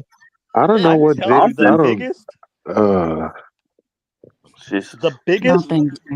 biggest bad friend of all time is Nick Nemeth. Yeah. Did you see what? Like I remember watching. Tati said Ryan Nemeth is a bum. A bum, yes he is. He really is. Like he really is in more ways than one. Like, yo, is he still trying to sue CM Punk? No, I think he dropped that. I think they dropped. I think they dropped that lawsuit. Yeah. That one and the one with the boys, the one that used to come out with Dalton Castle, and the one with Kevin Kelly. They all got dropped. Really? They all got dropped. Oh yeah. I bet it was probably the same judge that dismissed Drake's lawsuit. Oh God. Yo, Drake is going through it, B. I knew it was over this time around when the Dodgers came out to not like us in the World Series parade. Like, oh my God. And if anybody has a Drake fan, it's all good. Just don't be weird about it. Like you can like Drake all you want. I just want to say this. Black people, we need to start gatekeeping again. That way motherfuckers like Aiden Ross don't get too comfortable. I was about to bring that up. Oh. I was about to bring that up. That fucking idiot. What do you do? This nigga says he basically said that Drake won. This nigga says Kendrick Lamar was a bad killed hip hop. Like, this nigga says Kendrick Lamar killed hip hop. Like, what? Yeah. Yep. He definitely said that. He said Kendrick killed hip hop. Him alone killed hip hop. Yeah, because God forbid we get rappers that are actually good. I'll take dumb shit so I can drive there for 1,000, Alex. Jesus. I know he lives in California somewhere. What do you do? Inject the lethal poison of the NWO? Nah, because it's like these dudes, they just don't want to admit it that Drake right now, he's not coming out with hot shit and he needs to fall back. But they don't want to accept that. They keep trying to find excuses. Anything is an excuse. And it's like, yo, it's really not that serious. He lost a battle and he lost his thunder. And then everything started crumbling down. And he only has himself to blame for that shit. That's it. It shows you where Drake gets it from. He can't accept accountability because his fans can't either. They basically gaslight him, you know. Take your shit, bro. I don't get it. I used to like Drake, and I like him like in past, you know. Yeah. I like a couple of Drake tracks here and there. I'm not gonna cap, but it's like when you got a whole warehouse full of ghostwriters and you don't write your own shit, it makes you look crazy. You're never gonna let that go, are you? Hell no, like no, that shit is forbidden in hip hop. Shit. Bro, I get into arguments all the time with Drake fans. I'm like, bro, y'all can pretend that y'all never listened to a Kendrick song before this beef, but y'all were the same ones that were doing freestyles to his song Swimming Pools all year. Like, don't get me started. And then they wanted to challenge me saying, yo, nobody can name top 5 songs off Mr. Morale. Nigga, I'd name you 8 just to piss you off. Don't play with me. Yeah, Rory and Maul trying to say Mr. Morale was trash. I'm like, come on, stop. Just say you're not a fan of it. Like, how you gonna say Drake? Mr. Morale is complete trash? OVO Maul's a dick rider. Fuck him. Yeah, shout outs to TKO and his TKO's in his Batista arc right now. I don't give a damn if you don't like these pants, and I'm gonna wear them every week to piss you off. Fuck yeah, like seriously. The 13 likes, we appreciate it. That's what's up, B. It's not even counting the people that's in the bushes and the people that's gonna watch the upload. Much love to all of y'all. We know who you are. Y'all lurking. We know y'all we know y'all hear our ideas and pitch them into these companies. Like, oh god, they don't want to cut the check. They don't want to cut the check, B. I'll take a ticket to a show. I'll take a ticket. Shit, give us backstage passes to your next show for free. Like, if you don't want to pay us, goddamn. Here's some merch. Here's my message to TNA. Nate and I always do this. We always like quote random movies. We don't like it when you play with your toys, TNA. We toys see everything. By the way, why are they doing Toy Story 5? You guys had a perfect trilogy with Toy Story 5. You fucked it up. Yeah. No. Yeah, I saw the trailer. I literally posted the trailer in the chat. Isn't Tom Hanks like 80? I don't know. I think he's 70. I saw the trailer to Toy Story 5. I was hella confused. Like, Woody, the last time I saw you, you fucking ghosted to go get some pussy from Little Bo Peep. Now you're just like, it never happened. Tom Hanks is trying to get his money before the Epstein files finally comes out. And by the trailer alone, are you telling me that they're turning Toy Story into some type of educational deal where kids are getting sucked into electronics? Is that where we're going here? Oh my god! Is that what it's about? That no from Todd. By the notes, by the look of that trailer, it looks like that's where they're going, because the trailer shows like a kid unboxing like a fucking something that looks like an iPad or some shit. Well, those are the new toys, to be honest with you. Yeah. Those are the new toys, unfortunately, you know. That note from Tati sounded like her childhood just disappeared. Not really. I wasn't a huge fan of Toy Story, but it's like five. Like, what more can we do at this point? And they I been thought it grew was. up. I thought it was over at. Like, isn't the kid like a grown ass man now? I thought He it probably was. got kids. Stuck in I Social thought it was Security almost. over. It should have No, what ended at. happened? I thought Yeah, it was they did. over at 3. Yeah, that's Honestly, how it ended. It ended with Andy giving them up. He gave them to Bonnie, the new girl, and it was like, and then he drove off, and Woody was like, "So long, partner." Like, it was a perfect conclusion. Then they did a part 4, and it was like, why? Even Quentin Tarantino. It was so random. Of all people, Quentin Tarantino, like he got on his Twitter, and when Toy Story 4 got announced, he was like, "But why?" I just thought that was so funny. Look, I didn't mind the fourth one. It was all right. no, the Ballet fourth said one he's wasn't probably a bad. I'm grandpa just. by now. Yeah. Ballet said. No, I Word, saw. because I at saw first, Toy Story 4. It wasn't bad, but it wasn't needed. Yeah. because when did the first Toy Story come out? Like what, 90, 94? Yeah, I was like in high school. She's Yeah, I was there. 94, yeah. So ballet, she's like right on the target. He gotta Yeah, be a Toy grandpa Story. by Toy now. Story. The first Toy Story came out in '95. The second one came 95. out in 99, and the third one came out. I want to say it was 2010. So Damn, I was in fifth grade when the first one came out. Jesus. Jesus, Someone looking for a paycheck. it's funny too because like people always give me shit when people ask me like, "Oh, what's your favorite Pixar movie?" I say Toy Story, and people say, "Oh, that's the predictable one." Like, I'm sorry, I'm a fucking millennial. I'm a millennial, okay? When I was a kid, Toy Story was the only Pixar movie that exists. I'm well aware of the other movies, but by the time the other movies came out, I was already in college. What the fuck am I gonna look like? I'm like a fucking 18-year-old watching Monsters Inc. Get the fuck out of here. Right, Yeah. like no lie, man. Once Toy Story hit, that's really all we had growing up as far as Pixar goes.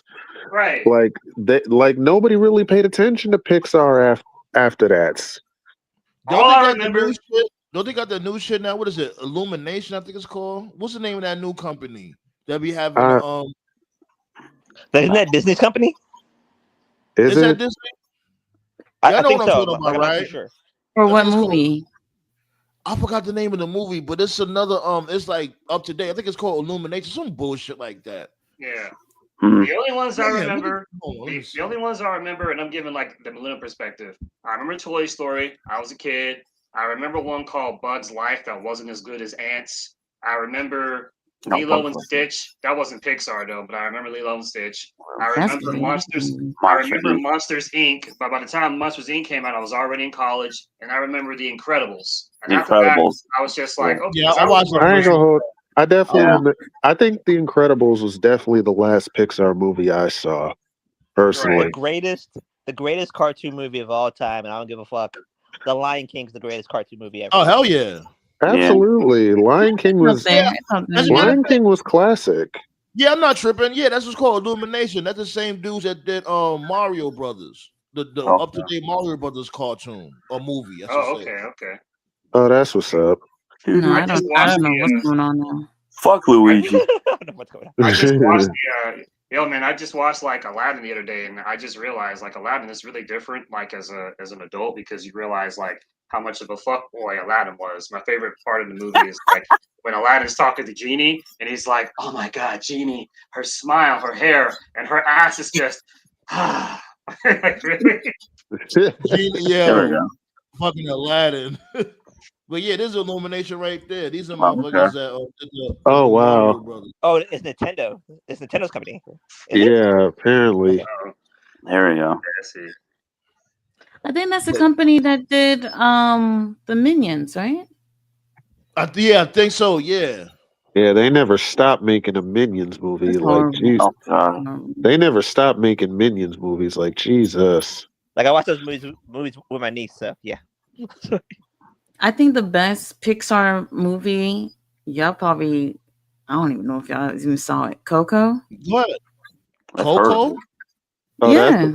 I heard of it, but I heard of it, but I never saw it, honestly. That's that Spanish movie, right? Well, it's not Spanish, but Spanish. What is that? Telemundo? Jesus It's from Mexico, yeah. Mexico, yeah. You know how to No, be it's racist. Nate. really good. It's a great story. It's Hey, a great Telemundo story. was that shit. Telemundo. Sábado Gigante. Sábado Gigante. Yeah, you There know. you go. Oh shit! That was that shit. Dude, Karate Kid in Spanish is fucking hilarious. Nightmare on Elm Street in Spanish on that Saturday. Oh my god, used to laugh watching those movies. I don't get those movies, the Karate Kid movies, because every single time LaRusso gets his ass kicked 95% of the movie. Of course, Jada Smith gets his ass kicked 99% of the movie. Yeah, it's like a Cena or a Hogan match. You know, there you go. They get their ass kicked 9% and they win. Sounds about right. Yeah. So, there you go. I think the last Pixar movie I saw it like when I was in the hospital with Mom. This is a few years ago. I think it was called Big Hero 6. Oh yeah. Okay. Oh, I That's remember. so cute. That's a I cute remember movie. Big Hero 6. I never remember heard that. I think Marvel's part of it. I think Marvel wrote it, I think. What's that about? Big Hero 6. What's that about?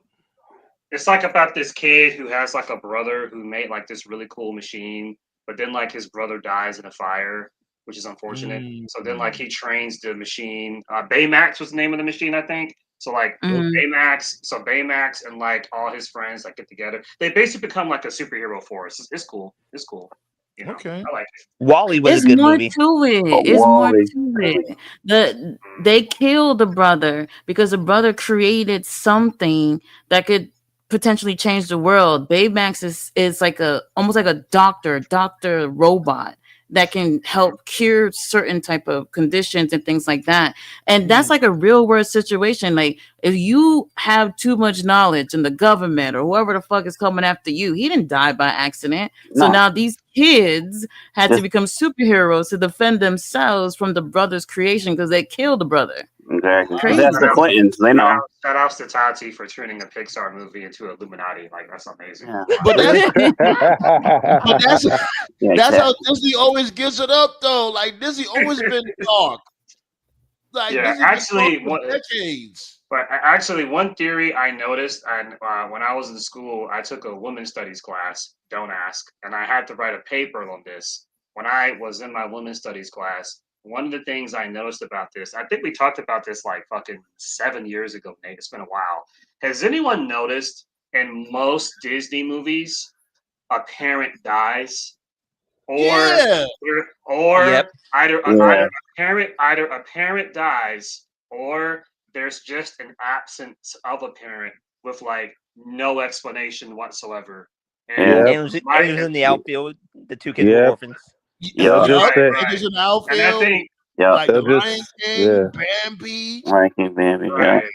Right. And I think the conspiracy theory is because, as I understand this, because I studied this like years ago, I believe Walt Disney's mother died in an accident. It was like a gas leak or something. Like he bought her a new house, but the house had like a gas leak.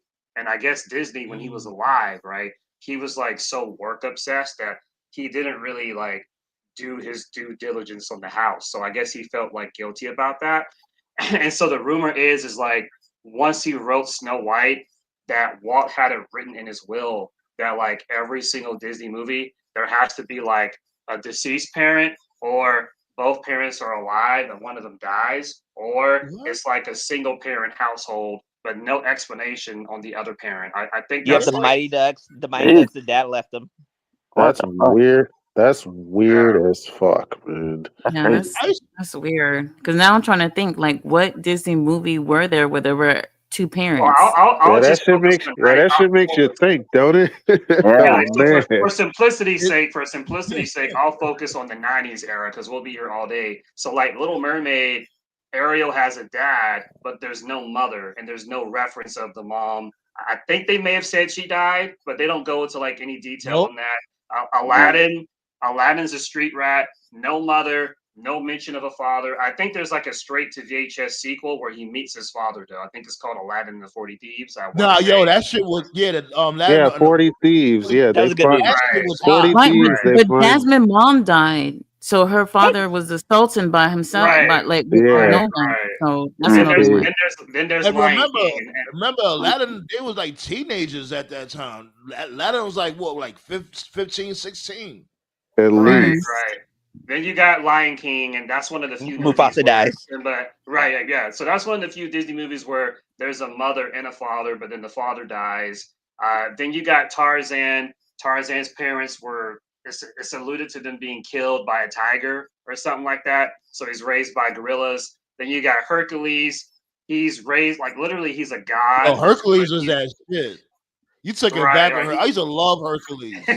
Right, so like Hercules is a god, so technically I don't know if that one counts. Because his parents, he technically did have parents. They just didn't raise him. Right. They were there. Right. Remember, Zeus is a rock star. Right.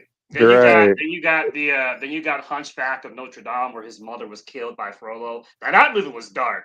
Hunchback. Hunchback was dark. That movie was all sorts of fucked up, man. Like that shit damaged just fucking psyche. I'm like, Jesus. So anyone that hasn't seen hold on. Let me get to the chat.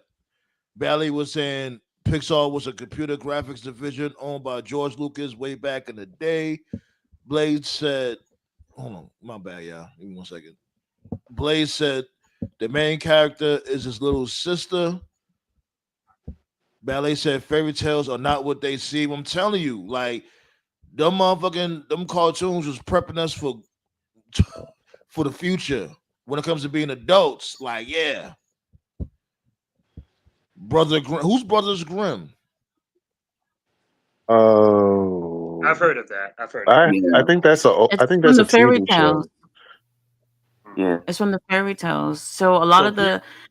So here's the thing: a lot of the Disney movies that you guys see were taken from fairy tales that's been around for hundreds of years, and they make their own versions of it. So kind of a lot of these stories, even though you don't see absent parents, these are still not Walt Disney ideas. They just took those stories and they make their own adaptations of them. Yeah, so some of them don't count. That's what Ballet was just saying right here. She said, yeah, okay. They wrote many of the fairy tales. Yeah. Man. But yeah, be like, shit. They was letting us know, look here, kid. Life sucks. And then you die. And then in reference to Toy Story, which we were just talking about, Toy Story is interesting because there is no death, but there's no father figure. Andy just has his mom, and there's no mention of a father. But what I always found interesting was Andy has a sister. In the first movie, the sister is like a baby. Obviously, so if the sister's a baby, that means Andy's mom had to have recently given birth to the baby, which means that the father had to be in the picture. So either the father is right. So that means the father either left recently or is deceased. And there's like this one YouTube video I saw, like it was been a long time. It's like 10 years ago, where it's like a 10-minute video where it'll show like just random pictures in the background of Andy's house, where it'll show like Andy like as a kid or like as his graduation. It's like, but you never see like a picture of a father. So yeah. And they never mention him at all? No. They never mention him at all. It's funny too because one of my favorite video game franchises is Kingdom Hearts, and the main character is Sora. And even in Kingdom Hearts, there's no mention of Sora's parents at all. Yo, that's crazy. Have you ever played every single game? Because I heard there's like hundreds of Kingdom Hearts. Like it's a lot. I played all of them, and the only mention of Sora's parents is the first game where Sora's mother is like, Sora, dinner time, and that's it. Like we never see her. So how much Kingdom Hearts is out there? Because I heard it's like a lot. Bro, put it this way, man. You know, like how Tupac gives us a new album like every 5 years to give us a new clue. Kingdom Hearts is like that, basically. So yeah. And it's weird how they number them. They'd be like, yo, you said like you have like Kingdom Hearts 1, Kingdom Hearts 2, Kingdom Hearts 3. Then they'd be like Kingdom Hearts a half and a third. Then they put like a weird Roman numeral. I was saying it's the Roman numeral. It's not freestyling shit. Yeah, if you're a kid out there and you want to be a math major, don't play Kingdom Hearts games, okay? You'll fail. It took us fucking 20 years to get Kingdom Hearts 3, okay? Kingdom Hearts 1 came out in 2002. Kingdom Hearts 3 came out in 2019. Get the fuck out of here, man. So. Crazy how we got crazy how we got a multiple Kingdom Hearts game before GTA 6. I knew, Like, it's kind of like I this. knew It's it. kind of I like, knew he was gonna say that. Yeah. like, have you guys played Metal Gear? I Of have. course. Yeah, I have. It's kind of like that. I'm gonna be streaming that soon. Of course. Oh, nice. Like, it's kind of like that. Like Metal Gear. Like, I think there is 3 separate Metal Gear Solid 2. Yeah, there's so many different versions of it. No, it's like, okay, here it is, right? Because it started from Nintendo, right? You had Right. Metal Gear, then you had Snake's Revenge. That was on Nintendo. And then after that, it went to PlayStation. The first PlayStation, you had Metal Gear Solid. Right? And then it went on from there. Metal Gear Solid 2 and then PS2, then PS3, and it went on from then. Because we'd definitely be here all day when it comes to Metal Gear. Man, TKO, man, you and everybody else, man, y'all need to let that GTA shit go, man. We're gonna go through the next election before that shit. Never. We're gonna die. Never We're gonna let die that go. before GTA I've been sets up. stopped caring about that shit. I'm waiting on Battlefield 6 to come out. Shit. Like the rumors that the PS6 isn't going to come out to 2028. Yeah, there we go. Might as well wait. I don't even got a PS5, so I don't really care. I'm being honest. I might get a. I'm probably gonna get a PS5 before the end of this year, but even still, I'm just saying in general. It's nothing to be ashamed about, my dude. Like shit, PS4 still got mad good games. Yeah. I still play mad games on PS4. And shit, everything's getting too fucking expensive, man. I was on fucking Amazon the other day, and I was just looking at some of the Switch 2 stuff, and like, man, like the games are so fucking expensive. Like, I was looking at this Kirby game. I think it's called like Kirby and the Lost Kingdom. I like Kirby. Kirby's cool. Yeah. I heard of that game. So I was like, let me go ahead and check this out because I used to play Kirby all the time. Man, Kirby and the Lost Kingdom costs $89 plus tax. Add in shipping and handling. Like, man, Kirby, I love you, man, but I don't love you that much. Pause. Yeah. That's the cost of the kingdom. That shit is $80 plus shipping and handling. That's like an extra that's like about 90, and that's without and that's before you get the bonus features on the game. Yeah, the PS4 is the PS4 like in the regular Switch are like way more affordable. I don't have any kids, but if I had a kid, I just give him a PS4. Like it's like $150. Most of the PS4 games are like, and a lot of good games too, like Spider-Man, God of War, Red Dead Redemption. They're all like $19, $20, $25. It's really affordable. So yeah. I ain't gonna hold you. I was a little annoyed that I didn't have a PS5 because I really wanted that DBZ game, but shit. What, Sparking Zero? Yeah, I played it a little bit, because I had a game shop that around my way before it closed down. I played like a little demo on it. It was pretty dope.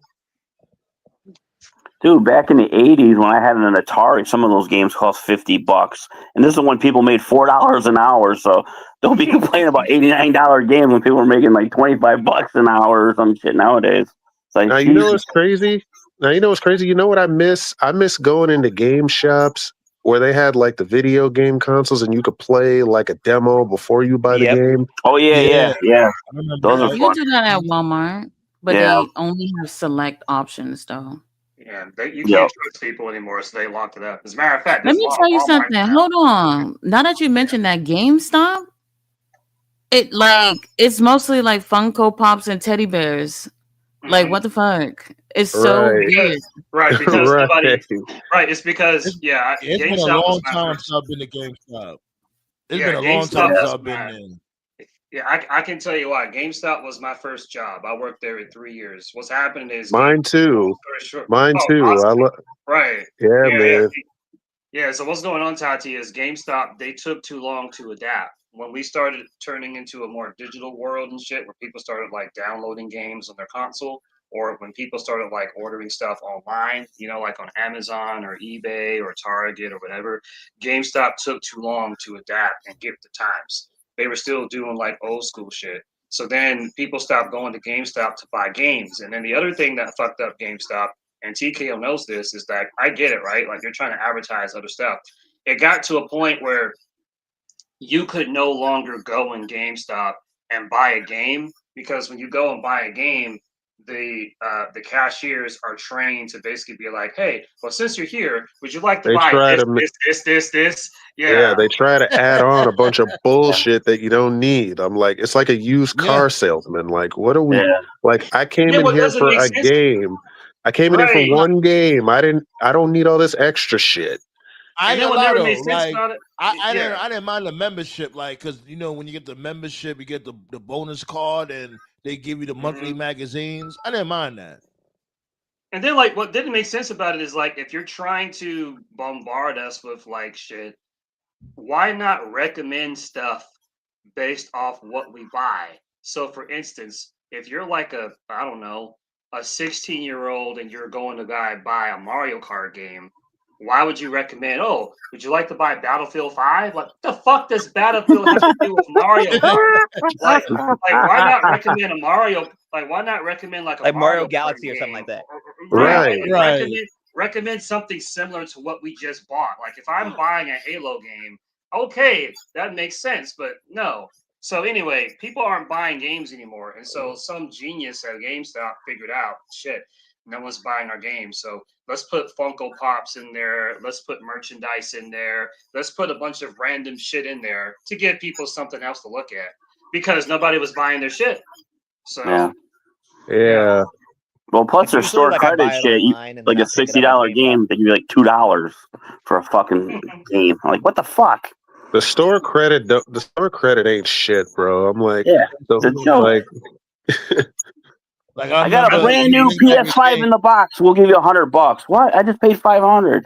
Yeah, like you can fucking buy a brand new game. Game be like what, 65 cash. Yep. You get $5. You finish that game, yeah. $5. Like motherfucker. And they resell for $49.99. And it's like Jesus. And you know what's crazy about? And you know what would be crazy about that? They wait until after you're on the verge of beating the game to add a bunch of bonus shit to it. Oh yeah, there we go. I'm like, I'm about to beat the game. Hold up, we got a new character. Unlock this guy, and you can like, nigga, what the fuck? And then for an extra $10, and then for an extra $15, you could add a new bonus level. I'm like, I've already beaten it. the last memory You don't I fuck have off. of GameStop. That's been them the DLCs and patches.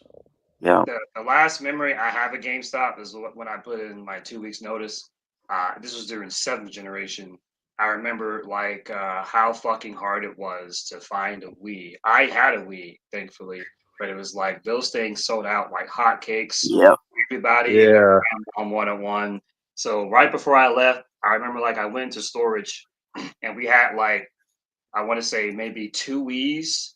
We had like 50 PS3s and it was like 200 plus 360s. Nobody wanted to buy a 360, and I was so confused at the time because I was like, "Why is nobody buying a 360?" And then my boy Mike, he was a coworker of mine. He was like, "Oh, you don't know about that Red Ring of Doom?" And I'm like, "Red Ring of Doom? What the fuck is that? Is that a new album?"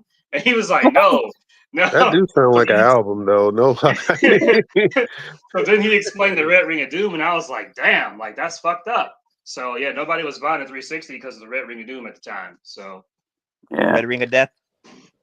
Black Saw, you there, my dude? Let Black Saw go. Go ahead, Black Saw. No. Like I remember that Red Ring of Death. Like it was, like I was a motherfucker. It was something, all right. Yeah. I bought a Wii. I sold it in a month. I was like, fuck it. I never liked Wii. Blaze said, give me 1 second. Thanks to the Game Informant magazine, I found out about so many games that wasn't marketed to the main media. Yeah. Okay. This is going on, my God. Hell yeah, yo, Game Informer was my Game shit. Informer. I love Game Informer. There was an ad in the Game Informer that had like this place where I used to live that you could buy games for like cheap. And I was like, fuck GameStop and all these other places. So I used to buy games from them. I ain't gonna hold you. I ain't gonna hold y'all. Give me 1 second. Tati, you be gaming? Me? No, baby, I don't play games. I don't play games. The only thing I play, don't judge me, is Pokemon Go. That's it. I play it every day. But that's easy. I ain't gonna hold you. I used to be on Pokemon Go too. I used to do it. I'm not really into like Pokemon, but I'm pretty sure everybody here be playing that shit. I used to play Pokemon Go. I don't anymore. In fact, I think Pokemon games now got so whack to me because they added a whole bunch of shit to it that was not needed. I'm like, how do we go from Pokemon Red and Silver to Pokemon turning into like fucking Super Saiyans? Like, what the fuck? What was the one with the Mega Evolutions? Yeah, I know what it's called. I'm just saying, like, what? So look at that, Blaze. You be playing Pokemon Go. There you go. What was the one with Pokemon you could play on your phone? You had to go like walk through your city to get shit too. That's Pokemon Go. That's Pokemon Go. Yeah, that's Pokemon Go. Fuck, man. Dude, was that banned in Chicago? Because I would have loved to see that shit live feed. I'm getting shot every weekend. Oh god. Yeah, that shit was banned. Pokemon Jack. Can you imagine? You imagine playing Pokemon Go and you end up in the wrong hood? I'm like, oh boy. That happened here. That happened here. Put up your ass. Trying to find a rare Pokemon and shit. That happened down here. A streamer was playing Pokemon Go and he got robbed. Yeah, I was gonna say, people got robbed and shit. Well, that's the problem because you're focused on your phone and you're not paying attention. You focus on catching this shit, and then these robbers don't catch you. You know, so they're not paying attention. Didn't somebody get hit by a car playing that shit? Oh yeah, I was gonna say Pokemon Drive by. Yeah. There you go. Like all of a sudden, you're walking down Chicago, like, oh my god. And the crazy thing about that is dumbasses blame the game instead of the person. I'm like, like motherfucker, like you blaming the game for this guy getting hit, not the guy not looking both ways. Like, okay, kids, look both ways before crossing the street, like elementary school. Come on, I was a Pokemon Portland. I was a snob when I was in high school. Like I was a snob Pokemon fan. People expected me to like know everything about it. Like I told you got that new game. Like I read the manga. I don't play games. Yeah. Yeah, I never really been into Pokemon. Like my thing was like Yu-Gi-Oh from before. That was my shit. And I didn't play the card shit. Like I used to watch like the cartoon, or I played that one game that was on the PlayStation, the Duels of the Roses. That was it. Yeah, I was a big Yu-Gi-Oh guy too. I collected the cards. I'll admit, I collected the cards, and I played the mobile Yu-Gi-Oh game. Yeah, like the best anime by far is Street Fighter. All those Street Fighter animes. Oh hell yeah, fucking awesome. Yeah. So this dude Blaze said people are driving while playing that shit. Oh jeez. Oh god, I remember that. Oh god, they do. I remember that. Drive up a cliff. Yeah, I ain't gonna hold you. I saw that. I actually saw that one time. So Pokemon, check your insurance rates. Jesus. The game changed that.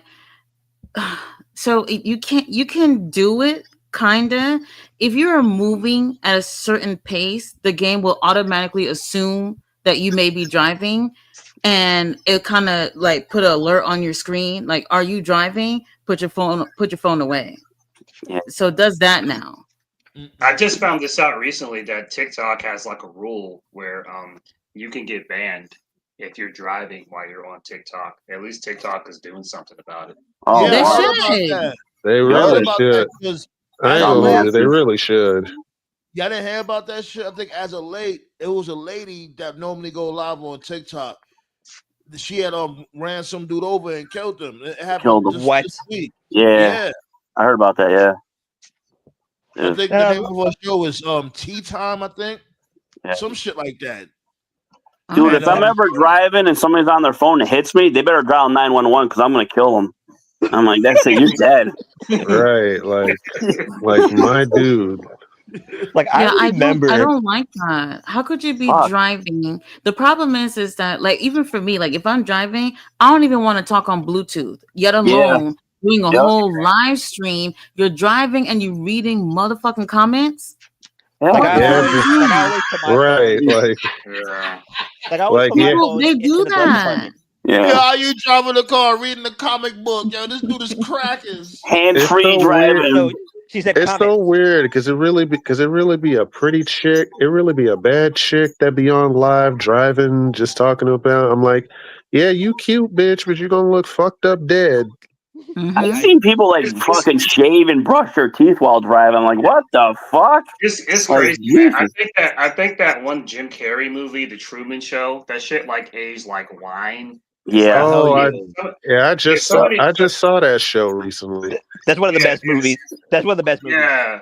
Some of these TikTok people, like they're on that Truman Show type shit because it's like when they're streaming and they're on TikTok, like they can't do anything by themselves. Like they'll go to like a Burger King for something and they'll be like, "What should I get, chat? What should I get, chat? Should we get this chat? Should we get that chat?" Like it's like, They bro, can't like think for themselves.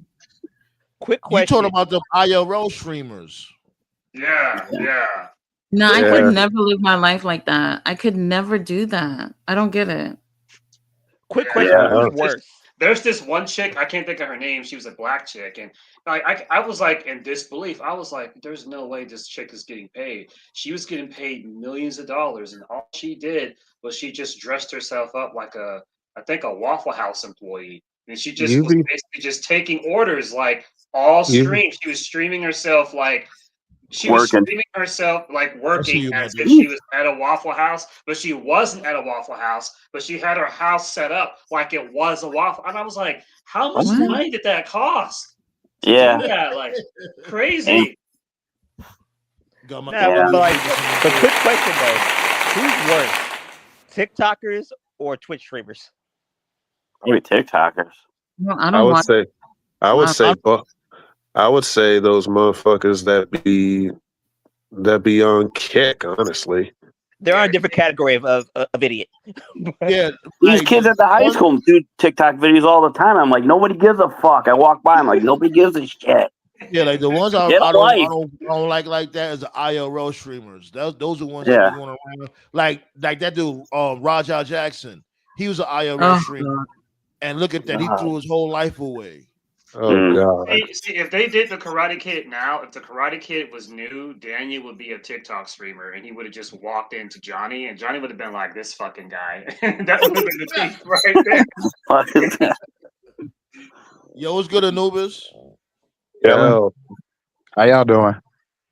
Can't complain. How you feeling, sir? You know what I'm saying? Feeling We good. all over the place with this. We just came from stomping a mud hole and wrestling, and now we just all over the place right now. Stopping them. Oh yeah, I heard some of it. I was mad because I didn't get to chime in on the video game magazines, like I was talking to one of the dudes. No, I was just talking about how like growing up, learning all the secrets on Game Pro, EGM, learning it all on Game Informer, and then when you talk about who's yeah, all the cheat codes and stuff. I love that. Or like having the cheat codes sent to you on Sega Channel. If you had that. Yeah, I remember that. My friend had that. Yeah. And the other thing I was gonna say was what y'all were just talking about, who's worse, like the answer is yes, they all suck. And this is coming from a guy who streams. Dude, my buddy had the Sega Channel. He was playing Barney. I'm like, dude, you're paying $19 a month for Sega Channel? Playing Barney? Come on. Like, it was only 12. It was or whatever 12. it was, 12 bucks. Yeah, but I'm like, come on, play something different. But a lot of these motherfuckers be having streams and they have no personality at all. I'm like, how do these guys make all this money? They're terrible. Because they do. They They buy do their silly viewers. shit. They go Yeah. around. They do silly shit. They like create mischief. They fuck with people that's minding their business. You know what I'm saying? They do silly pranks. Pranks is not even funny. Pranks just be on some shit like y'all slap the shit out you type pranks. You know what I'm saying? That's how they get their money. They, you know what I mean? They make themselves look crazy. I'm telling you, we it got needs to knocked be a out. law. It needs to be a law for like when you react towards these type of IRL streamers.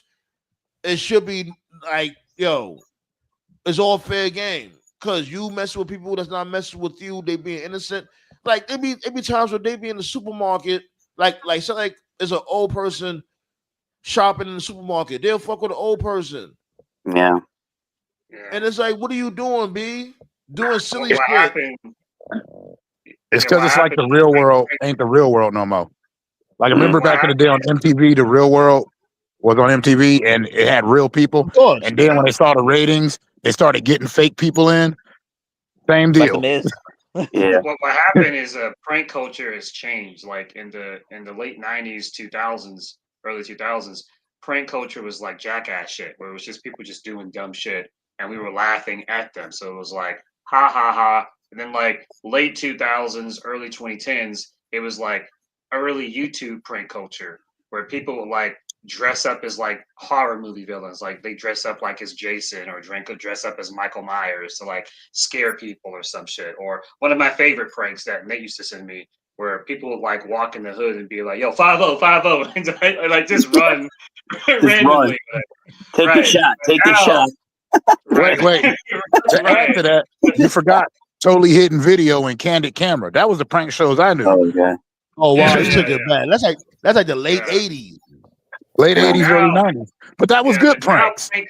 Prank culture now is like, let's just go to a grocery store and like legitimately just be an asshole. And then when you're called out, you just say, "It's a prank, bro. It's a prank." It's like the shit. Yeah.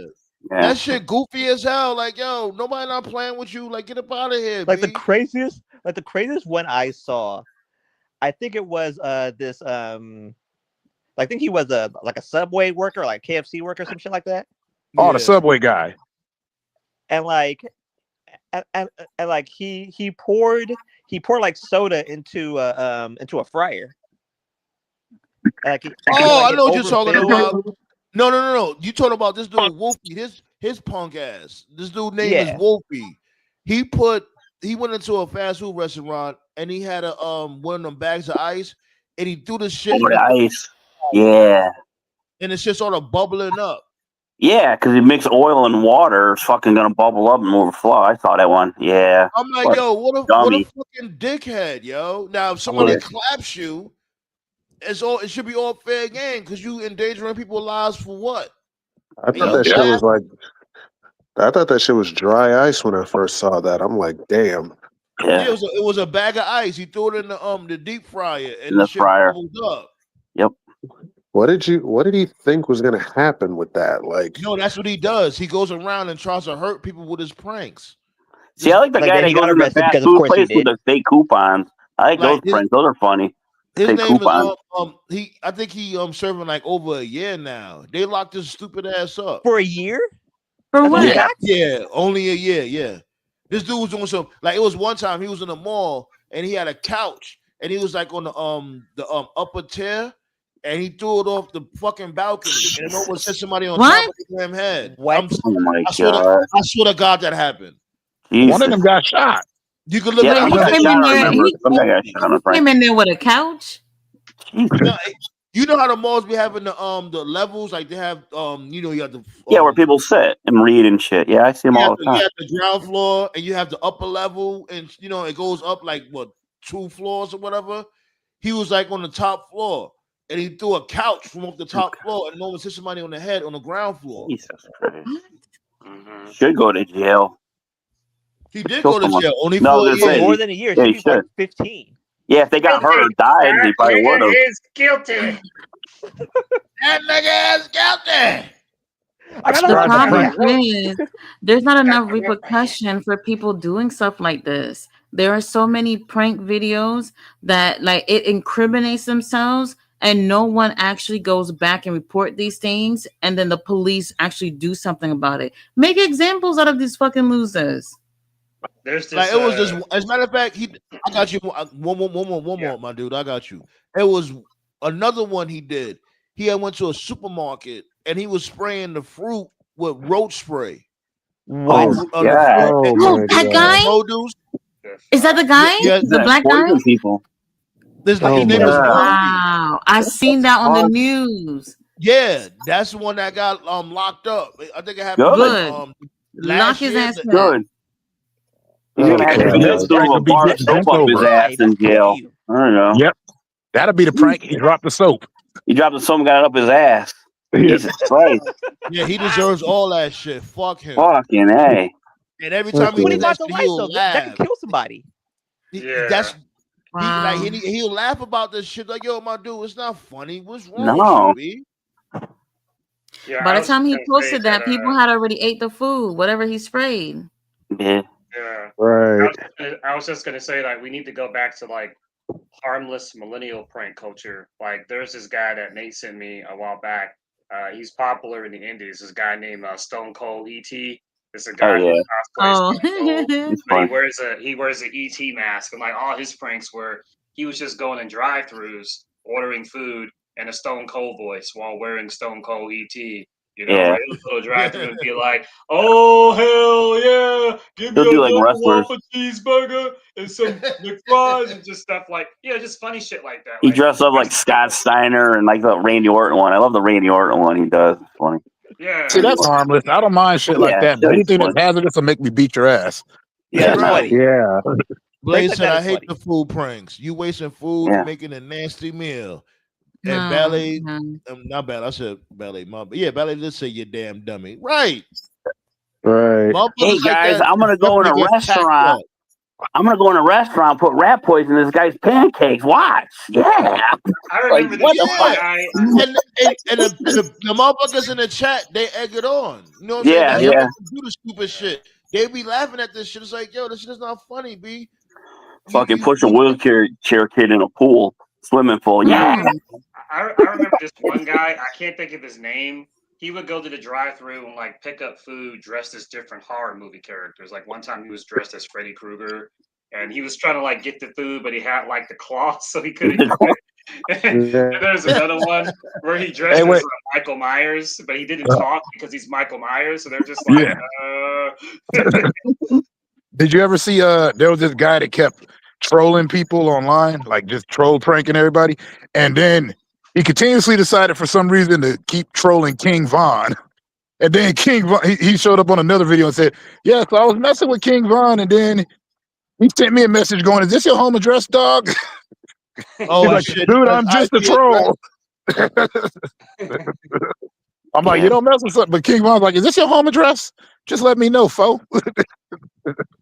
But that King tells you Leo, something what it about do, our though? society, though, right? Like Yeah, our I'm like- society, they like messy shit, and they get more views, and you get more views, you get more money, and they keep trying to top the dumb shit that they did last week by They doing like the something attention. even dumber. Because that's what made it. That's people what are made the King watching. Von thing so funny. Is that King Von was like, "Is this your home address?" And that dude went on the video and started crying, going, "I'm just a troll, man. I didn't mean nothing by it. I'm sorry." Where he pulled up to his house? No, King Von sent him a message going, "Is this your home address?" Shit get real until they find out where you live, and then right. Now, the coldest question I ever heard in my life was, "What part of hell do you want to go to?" I don't know. Ain't nothing scarier than "Is this your home address?" from a dude that kind of being for a dude who's an alleged killer. I'm like, how the fuck did you find out where I live? Shit get real until that happened. Think gangsters don't know how to use the internet? Right. Like, so what happened on SmackDown tonight, B? Like this dude Matt Cardona, he came back. Looks like your boy came back. He finally came back. Everybody got a price. Everybody got a price. yeah, so Matt Cardona was LA Knight's mystery opponent. And of course, Ryder won. So who cares? Of course. No, Ryder lost. God dang it. Oh, Ryder lost? Oh. Yeah, LA Knight beat him. He actually won a match. Wow. LA Knight, way to go. LA Knight beat him. I ain't gonna lie. Before you continue on, TKO, that might be a little strategic. They trying their best to make motherfuckers really not like LA Knight. Because you know motherfuckers is not gonna like LA Knight beating Matt Cardona. You're not low, motherfucker. Right. Well, TKO.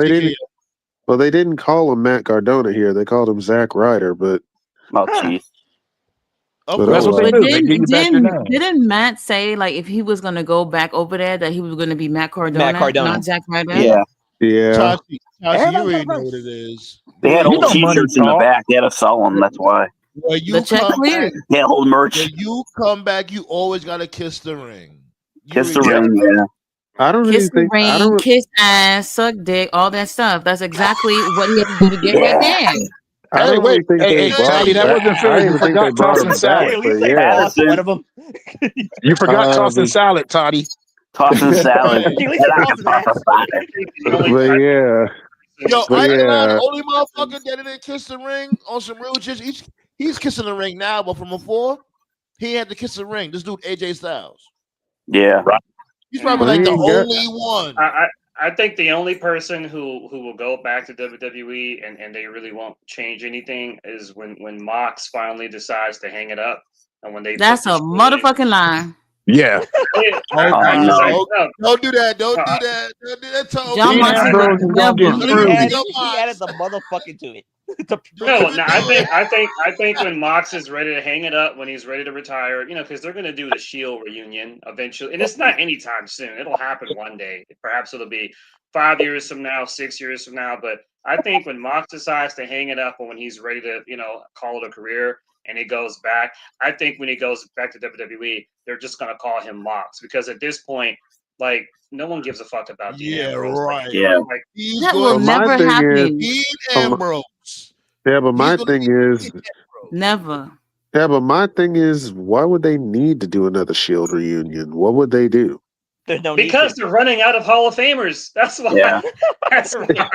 I'm just wondering if he goes in the Hall of Fame, does he blade in the Hall of Fame?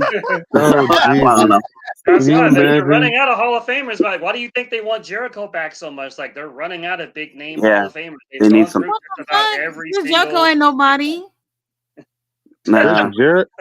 Chris Jericho, if he wants the Hall of Fame induction, he's got the career for it, but still. Right. He says nobody's going to boo him at the Hall of Fame or interrupt him.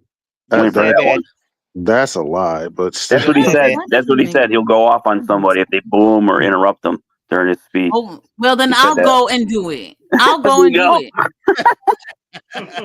He'll tell him to follow him.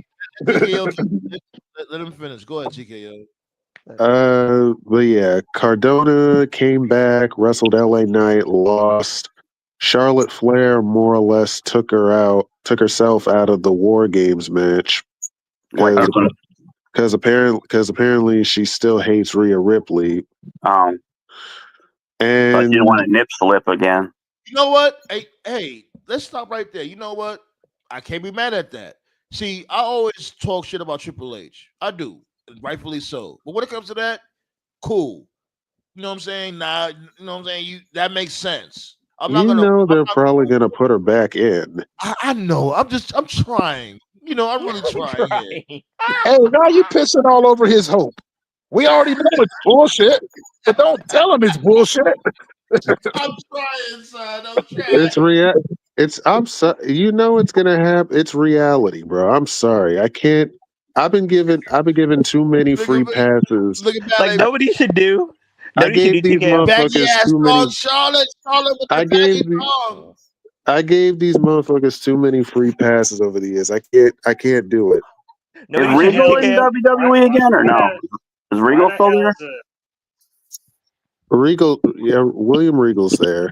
I was gonna say War Games. I like how he says it. Why the hell is the pancake? Why is the pancake ass wearing a thong anyway? Like that's your fault, Charlotte. Oh Jesus Christ! That thong's like a tank top. Hey, that's Snuggles' woman. Don't mess with it. There's always blood-wearing thongs that don't require it. Okay. Yeah. Well, yeah. Wait, hold on, because I actually want to go back to what Toph was saying about the Hall of Fame thing. If the company had to bring back people for Hall of Fame, that means that they're not able to make stars. And then on top of that, all the people that they're refusing to put in the Hall of Fame that should be there, what about those people? Demolition should be in.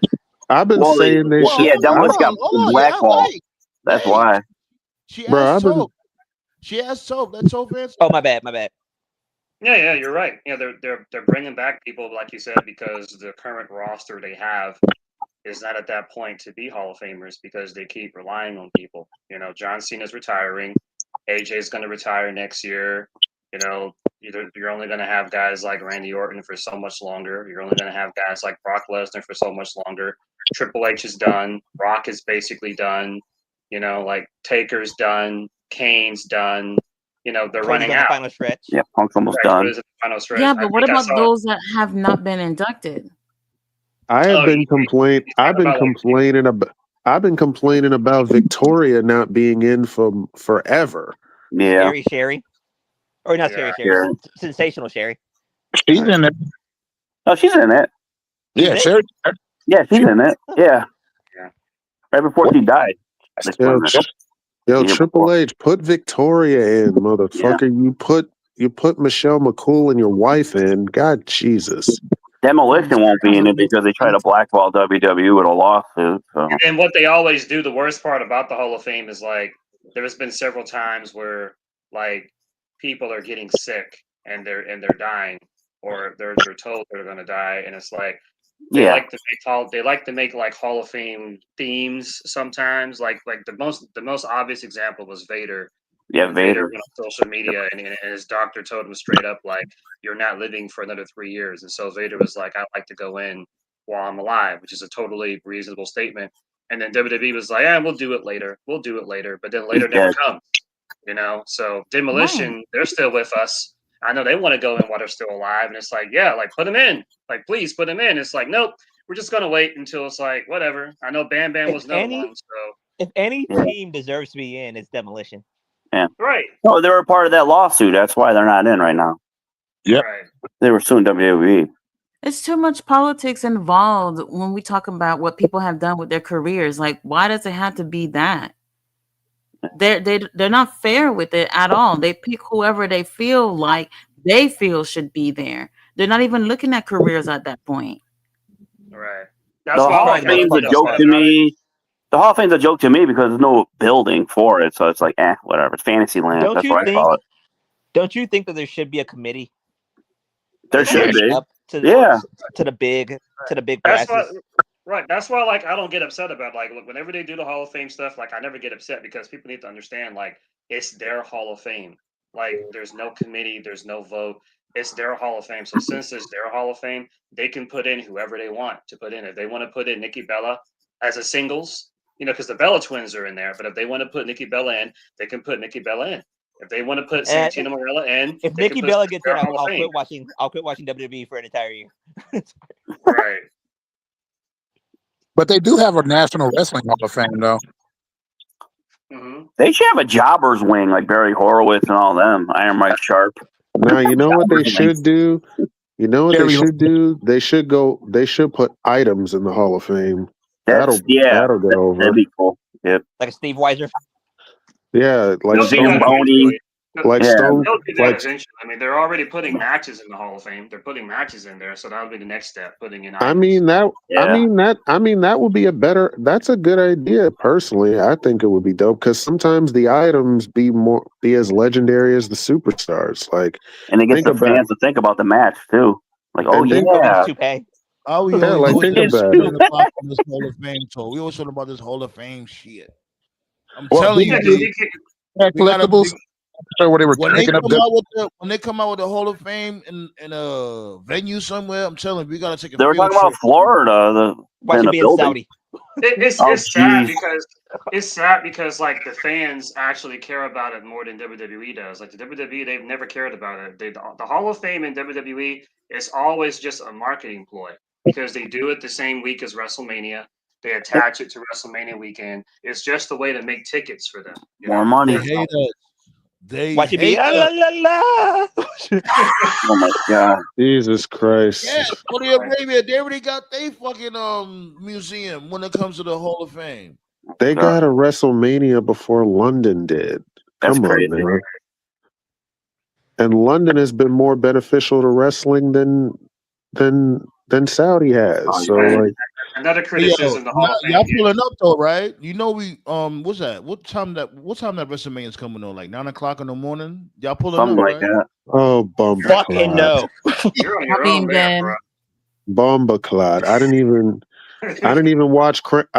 stay up to watch Crown Jewel at 8 in the morning. What the fuck make you think? I would join you. Me and this dude Black Star, like I would join you. Had our cups of coffee just for the laughs. Fucking Saudi Arabia is so clueless. They wanted Yokozuna on a show. They wanted the Ultimate War. These guys are dead. That's how close they are in Saudi Arabia. Yeah. They won't show Michaels to be in the match. Dude retired like 15 years. Yeah, Shawn Michaels was like, motherfucker, are you crazy? You see how I walk? You see her? You see through out one eye. Did you not see his match again? That dude Shawn Michaels walk like he's in mid butterfly. Did you not see that? Did you not see that tag team match? Did y'all not learn y'all lesson from that? He went from Heartbreak Kid to Heartburn Kid. Come on, it's fucking No, you don't know do the main like event of that. that Mania is going to be, right? You do realize what the main event's going to be. Oh How God! can you say that? Oh my God! I'm scared, dude. I can't. You're talking about the Saudi Mania. Saudi Mania might be a beheading. Fuck that. No. Like you do actually realize what the main event's going to be. What's gonna be? I'm just preparing you for this. What? It's Roman gonna be. versus The Rock. It's gonna be. Like No, you it's know gonna be- that's going to be the main event. Yeah. Oh, okay. Yeah. You can see it a mile away. Who, The Roman Rock? Reigns and The Rock. Roman, yeah, they have to do it. Yeah, that's the thing. There we go. That's what they wanted. I've lost interest in that match years ago. You had The interest? match is gonna be 2 minutes. I didn't. I stopped caring about that. But why do fans want to see that shit so much? You saw him I don't know. gasping for air on the ring apron in Philly. Why the fuck do you want to see that match? I don't mind that match as long as Muhammad. He lost the weight. He lost the weight. Like he's. He was bulked up at that time. He lost all that weight. He's not the Rock now. He's the Crack Rock.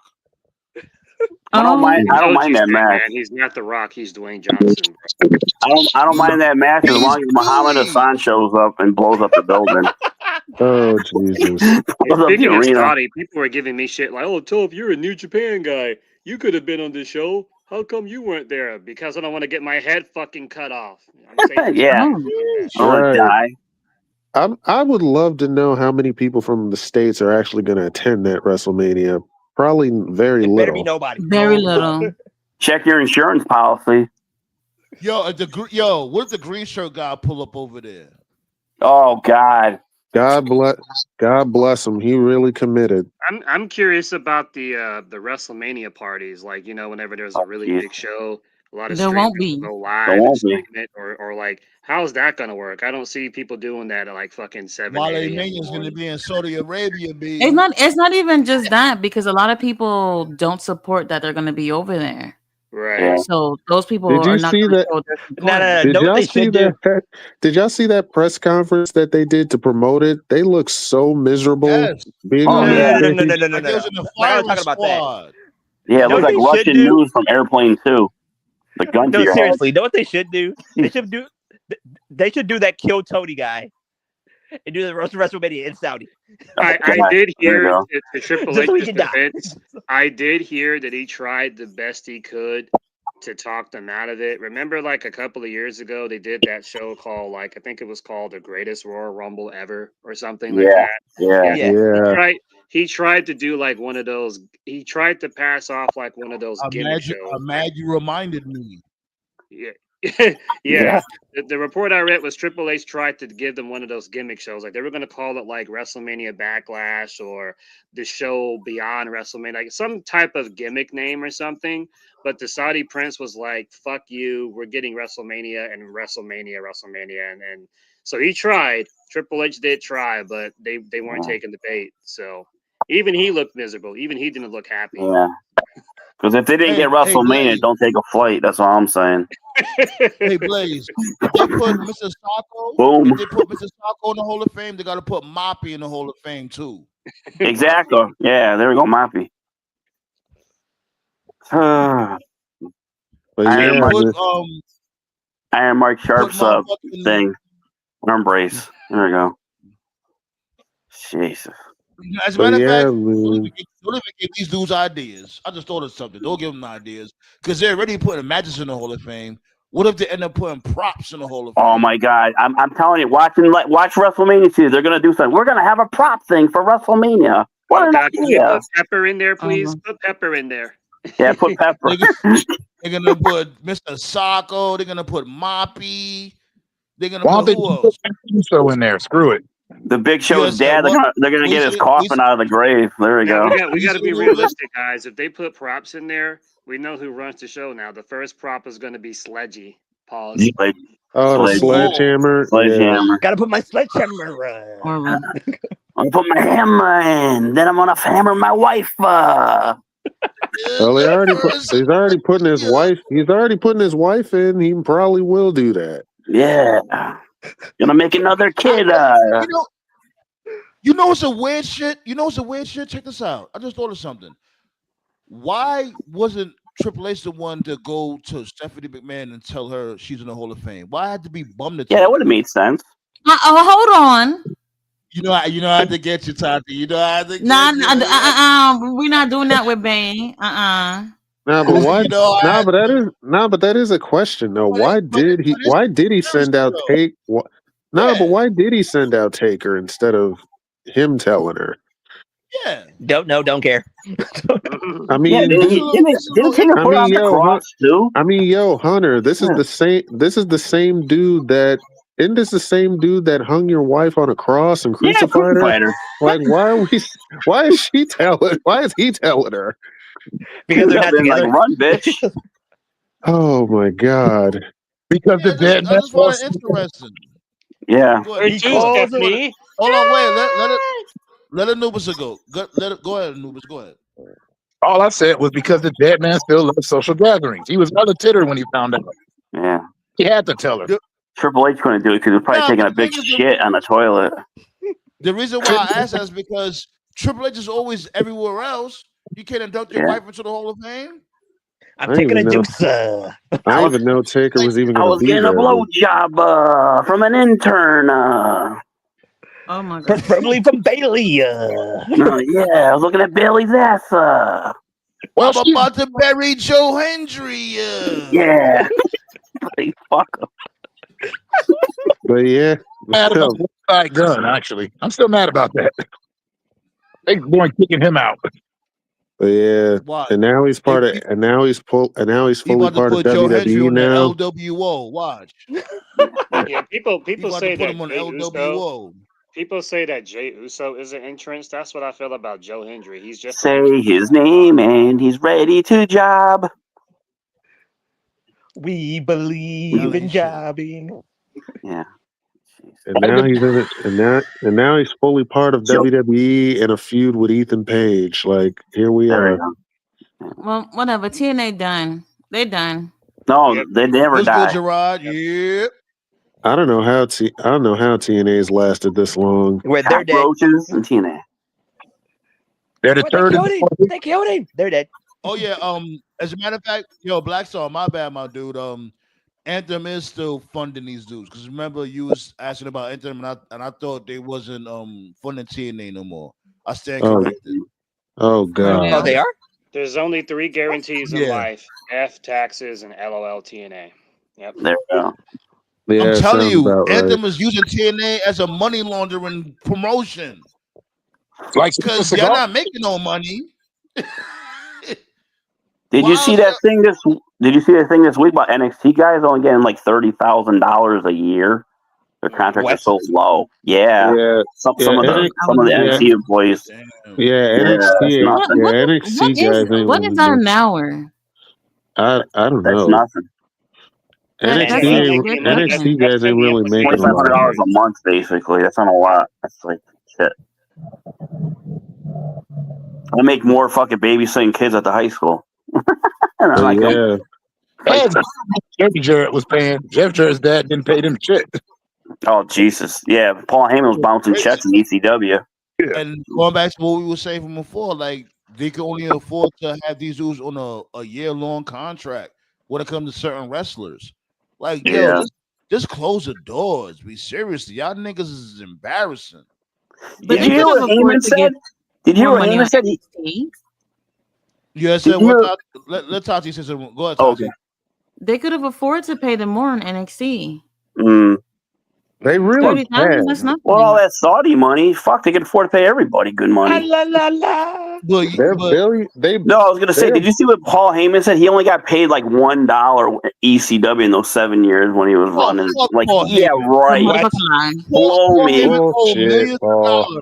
You gotta pay $1. What is he, Trump? I'm not taking no salary. You just didn't want to pay nobody. Don't have much money. Paul Heyman owe a lot of people money. Yeah. Exactly. New Jack's fucking family is gonna come after his ass one day. Another reason you can tell that NXT doesn't have much money, and they were doing this even during the Black and Gold era, and I've been waiting for them to do it for like years now, is they don't travel consistently like a wrestling show should. Like they still film primarily in the NXT arena, and it's like, how are you supposed to, like, if you're trying to get your brand bigger, you need to go on the road. Like they'll go on the road sometimes, but they need to do it where you go out every week and you go to a different place, like how That's why I WWE did it say. or That's AEW why I did. say NXT got lucky because they perform in front of the same crowds Right. weekly. Like, so of course these people are going to get over easily. They're the same fans. Like, Let me get to the chat real quick. What's good, Gerard? Gerard said, hope y'all dealt with the important topic of the night. Desmond Xavier's Rastaman unit. oh yeah, Unit. Desmond Xavier, aka Wes Lee, is back on TNA. And he got a man unit? He got his dreads back. That is Tati. Giggity, giggity, giggity. I'm Googling right now. Oh man, and he got his dreads back. Thank God, man. Now he looks like him. Ballet having a great time. Jared said, Jared said, why do babyface turns require sew-ins? Let's talk about it. Wow. So I appreciate that. I appreciate that, Gerard. I appreciate sew-ins. Why sew-ins? Good Lord. Damn! Wow, I did not even notice that. But hold on. If y'all was losing your hair, what would you get? Would you get a man unit? I'm naturally a bald head dude, so I mean, a lot of people they don't accept it, and then they go get their shit done. A lot. I know there's people that get hair plugs, but still. Here's the thing: it's like I don't get why people make fun of somebody that has a bald head. I never understood that. Like, oh, you bald? I like bald men. Yeah, it's like I don't get it. I mean, I keep my hair. I already got short hair as it is, so I ain't worried about now, it. if you have a fucked up shape up, that's a different story. Yeah. Yeah, if you're bald, I know it could be hard to, get past that. Some people probably just don't like the way they look bald, but it's not a problem. Like if y'all think women don't like that, that's not true. Don't come over to the house and you got a man unit that's glued down. There's no way, baby. No way. I'd rather see you for bald. Austin. Telly Savalas. There we go. Oh Works shit, for them. Yeah, there we go. You showing your age, Nate. I know. Well, I was watching Alice like a couple weeks ago. Telly Savalas. Christ. Kojak, give me a lollipop. This is the first. Was he like the first Kojak? Yeah. Sheesh. I'm getting Yeah, though, like I was saying, though, ain't really nothing much on SmackDown. Like I said, I fucking bet. Yo, aside, if you want to get excited about Drew McIntyre joining Heyman's team, then that's on you. But that's about it. You know what I'm excited about? Fuck Jericho. Yeah. See that fucking guy in WWE TV, Jericho. Fuck him. Retire, you fucking old fuck. Yeah. Yeah, I got a update. So Mike Santana did show up. Oh. The main event for a Turning Point was Steve Macklin and Mike Santana against Kazarian and Ryan Nemeth. They had a tag match and it went to a fuck finish when some more NXT guys invaded.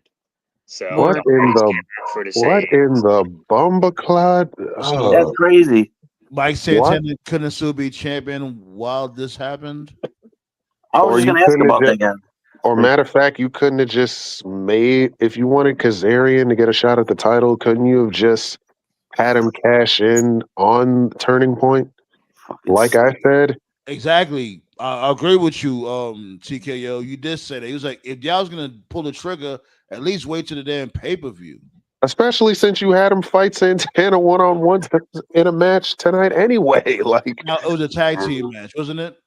It was even if it was a tag team match, you still had them fight each other. And what is with this invasion angle? It doesn't work. Was it the B team this time? Invasion angle. It was the C with team. jobbers. It was the C team. It was the LFG dudes. Dude. Oh my god! The Black Star. You might as well have 7-Eleven workers invade. Jesus Christ! Why are they doing this? Invasion angles don't work. Like wrestling hates us, my dude. You have to embed it in your brain. Oh man, wrestling hates us. It just is what it is. I could literally book a better show on 2K with the glitches and all. I could book a better show in my dreams. Sleep. Hey, I'm confused because they just did I almost said Survivor Series, but it wasn't Survivor Series. But they basically had their invasion war like on that. What was it? The one where the Saudis got upset and they had to change the name. It was going to be called Invasion, then they changed it. Insurrection or something. Showdown. Yeah. They just did Showdown or that. something. Like, I don't know why they're still doing it. Like, what? I don't. Unless this is going to lead to a Survivor Series match, like an actual. And I don't know what the point is of this is. I don't know. That Showdown, like really, like this is the '90s or something. Well, how could they not just call it Invasion? I'm like, they own the rights to it. They did the show, so like. Because of the Gulf War. I think that's why. Even still, this is not. It's not really an invasion, though. These invasion angles don't work. And that's the thing too. It's like, come on, like they gotta stop being so damn sensitive with shit. Like, come on. Like that's not the first thing people's gonna think about when they say invasion. Jesus. I think of NWO when I hear that word. So. Yes, sir. What, Tati? They will. Like people on the internet, they're going to be like, well, that's insensitive based off the things that's going on in the Middle East and all that. So people will complain about it. I mean, they can find something creative to use, but all this shit is stupid anyway. Yeah, I'm ECW, politically incorrect. I'm damn proud of it. And it's like, my thing is this. It's like, it's like a slippery slope. They say the word invasion is offensive, and then what's next? Oh, you can't call this Raw because it's something different. You know what I'm saying? It's a slippery slope. It's like, damn, so what can we say? Like, let's really be real. When it comes to WWE, it's already soft as is. You got the wrestlers crying backstage because a fan said they suck. Well, back in the day, you couldn't say foreign object because they thought that was offensive. So they said international object or something. I'm like, what? International. Yeah. I'm like, what? You couldn't say foreign object. Did they have Didn't they have one in your house called International Incident? I think that's Oh my god. What the fuck is that? I don't know anymore. It's not a foreign object. It's an international object. It's an international object. It just sounds so fucking stupid. My favorite Vinceism is it's not a hospital, it's a medical facility. Medical facility, yeah, that's another one. Yeah. Why did you say hospital? Yeah. So if you get a domestic incident with your wife, but he's foreign, is it an international incident now? It's like, what? Oh, when a motherfucker get a heart attack, it's not a heart attack, it's a cardiac event. Oh, cardiac event. Yeah, that's a good one. Yeah. Another Vinceism. Oh, what's it dead? You can't even say dead. Unalive. They say unalive now. I hate that. Oh my god. I hate that. Vinceism. It's not a championship belt. It's a championship title. They stopped. Like, what's the difference, Bumbleclot?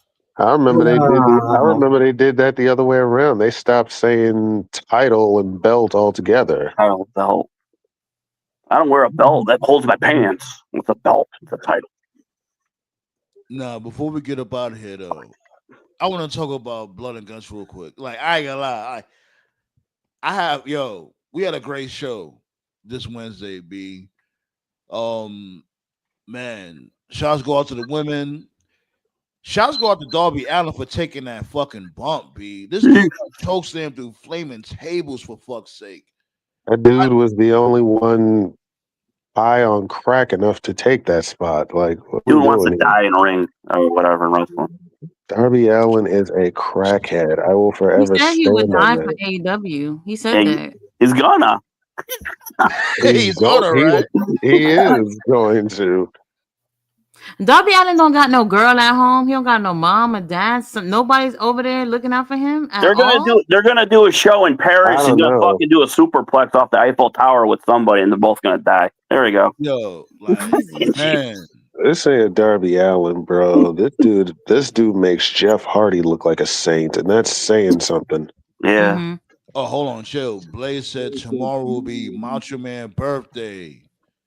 Yeah. Sheesh. Wow, he'll be 73. Wow. Man. Jeez Louise. And Shouts some, go out to Macho Man and Eddie Guerrero, B. Seriously. Yeah, that was his anniversary the other day. 20 years. Wow. it's really been 2 decades since Eddie died. That's wild. I was working like third shift when I heard the news that he died. I was like, what the hell? Bro, I saw it on the news when I heard Eddie died, and then literally the next day when I went to school, everybody was sad. Even ones that weren't wrestling fans knew who Eddie was. That's how real it was. It got. Eddie, like it's just so crazy. This dude, like he was what in his mid-30s? At least 37, 38, yeah. Eddie was 38. 38, yeah. Jeez Louise. Yeah, that's young. Really And that young. fucked up Benoit. I don't care what anybody says. That fucked his ass up. Yeah.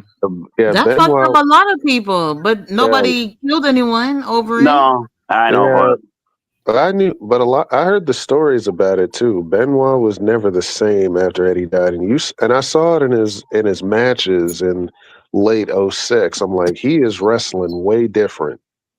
he had jumbles like right in the Eddie. It was crazy. I'm like, what? Writing Remember, letters. Kurt Angle had got into it. Is that lumberjack match? And this dude was like Eddie Guerrero didn't really want to do much, and Bubba Ray was one of the lumberjacks, and he's looking at Kurt like, "Yo," he's giving him that signal like, "Yo, what the hell is wrong with Eddie?" And Kurt Angle's like, "Yo, I don't know." He doesn't want to do anything. He kept just trying to go in the fetal position. He kept trying to he wasn't really putting up much offense. So Kurt is good, so he's gonna make it look good. And then backstage after the match, Eddie Guerrero was like, "Yo, what the hell is wrong with you? What is wrong with you?" And Kurt Angle was like, "Yo, Eddie, you wasn't doing anything. I had to do something."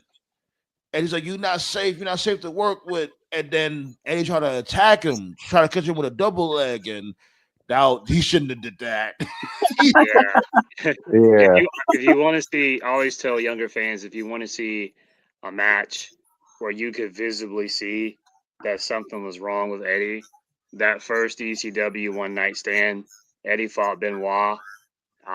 It was supposed to be a dream match because ECW never got Eddie versus Benoit. The story was Eddie was very upset because he had just went heel. That was when he killed Ray. Remember when he broke off Ray's mask and he gave him the Grand Buster? Does that make me happy? So Eddie was mad. He didn't want to do the match because he knew he was losing, and he thought that he shouldn't be losing. So they went in there, and Eddie and Benoit had a match.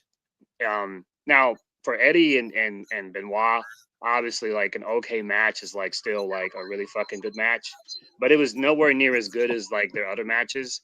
And there was a spot in the match where like Eddie just went out the ring and he was just like killing time for like I'd say maybe 3 minutes.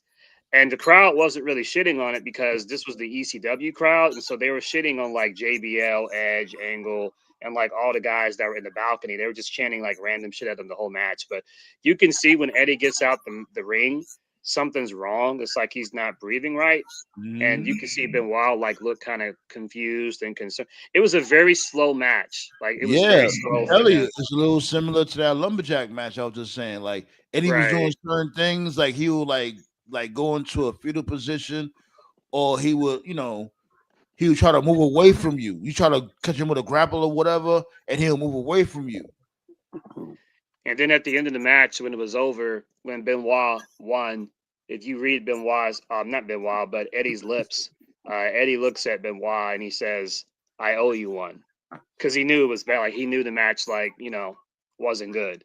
So, but yeah, that's probably like the most obvious example where it's like something's wrong here. But at the time, most people didn't see anything. They were just like, okay, they had an off night or whatever. Because that was the same year where he fought Ray at Mania. That was a great match. And he had that ladder match with Ray, which was also a good match. So, yeah, him and Rey Mysterio had fantastic matches. I think every single match they had was fantastic. Yeah, pretty much. And plus, their travel schedule, you couldn't really tell. So they're like, yeah, because they wrestled 3, 4, 5. I think that match with Ray at Mania, that's in conversation for like best opener of all time. I still think Brett champions, right?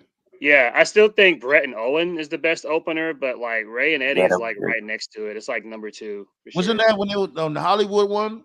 Yeah, that was a Hollywood one.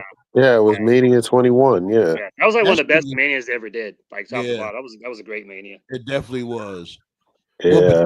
What Batista said, "Are you talking to me?" I like that. Oh, did you guys see that AEW Thanksgiving commercial? It was really funny. I like that. Nah, I didn't. No, find it on YouTube. I don't think you'll get a copyright strike. It's really funny. Like Tekla's there, Eddie's there, Tony was there, Mina was there, Danielson was there. It's like a little funny, like I think it's like a 30-second skit. So shit. As a matter of fact, we might have to go live for because they're gonna okay, they're gonna be live for Thanksgiving Dynamite. I think I also think Survivor Series is next week, right? No, it's a couple of weeks from now, I think. No, yeah, it is. It is next week. It is next week because today was Victory Road, or not Victory Road, Turning Point. Yeah, AEW is next week too, 22nd. Full Gear is on Saturday. No, wait, Full Gear. Full Gear. Full Gear. Yeah, you're right. Full Yeah, my bad. Yeah, you were right. Then War Games. War Games. Yeah, because Full Gear is on the 22nd, which is next week. So yeah, it's the week after. Never mind. Shit. But anyway, let's get up. No, we think real quick. I just want to say, like, when we look back at Benoit and Eddie, we didn't notice these things at first, but the company did. That's the sad part. They know. They sit in that gorilla position. They watch these guys day in and day out all the time. They know when something is wrong. And I do put a lot of the blame on them because I don't think they took initiative to try to figure out what the problems were. A lot of these guys, they had their substance abuse and whatnot. And with that came, mental health issues. I know it's not easy, especially for men, to open up about mental health issues. But if you feel like you're not able to get through somebody, take them off the motherfucking card if they're not doing well. And they didn't do that. Yeah. Well, Bret Hart said it best. He said they treated wrestlers like horses. Once you couldn't perform, they get to the back of the bar and put a bullet in you. That's all they do. They don't care. Yeah. They don't give a fuck. They didn't give a fuck back then. They don't give a fuck now. I think they care more now and shit, but still. Yeah. They care more now. You're right. Yeah. They care more now to save their asses. So they don't go through that again. Yeah. I know that Eddie and Benoit's death, as unfortunate as they were, their deaths not only changed wrestling but changed action sports in general. Eddie's death made them do the wellness check policy more seriously, because before Eddie's death, they took injury seriously, but they didn't take stuff like heart issues, because Eddie's heart gave out, so they started taking like wellness policy stuff more seriously, and so did like the NBA and the NFL. And then everyone knows the impact of Benoit's death. Benoit's death changed the concussion protocol. Concussion, CTE, CTE and stuff. So I believe every contact sport now, whether it's football, basketball, wrestling, you can be 100% healthy. It doesn't matter. They gotta take a CTE test like before every performance, and they gotta take a CTE test after every performance. So, that's good for every sport now. I think they're doing it too. They gotta pass it. So Miss Elizabeth's birthday is on the 19th. She would have been 55 years old. No, she had to be older than that. Yeah, she had to be older than that. Yeah, because Savage 73. There's no age gap like that. Wow. No, she had to be up there. Remember, Stone Cold Steve Austin said CTE is a myth, some shit like that. No. Yeah, he didn't believe in it. Yeah, he's old school. There's a lot of people that don't. Mm-hmm. Yeah. That's the beer talk in Austin. Come on. That's the beer talk in Austin. That's all. Oh man. Before we get That's up out just of a here, real thing.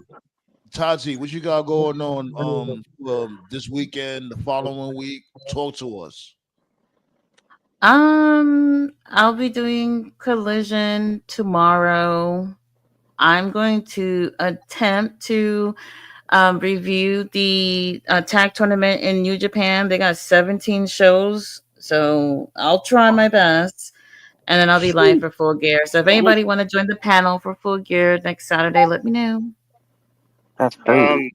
You'll need help for Wrestle Kingdom, so I'll be there for you for that show.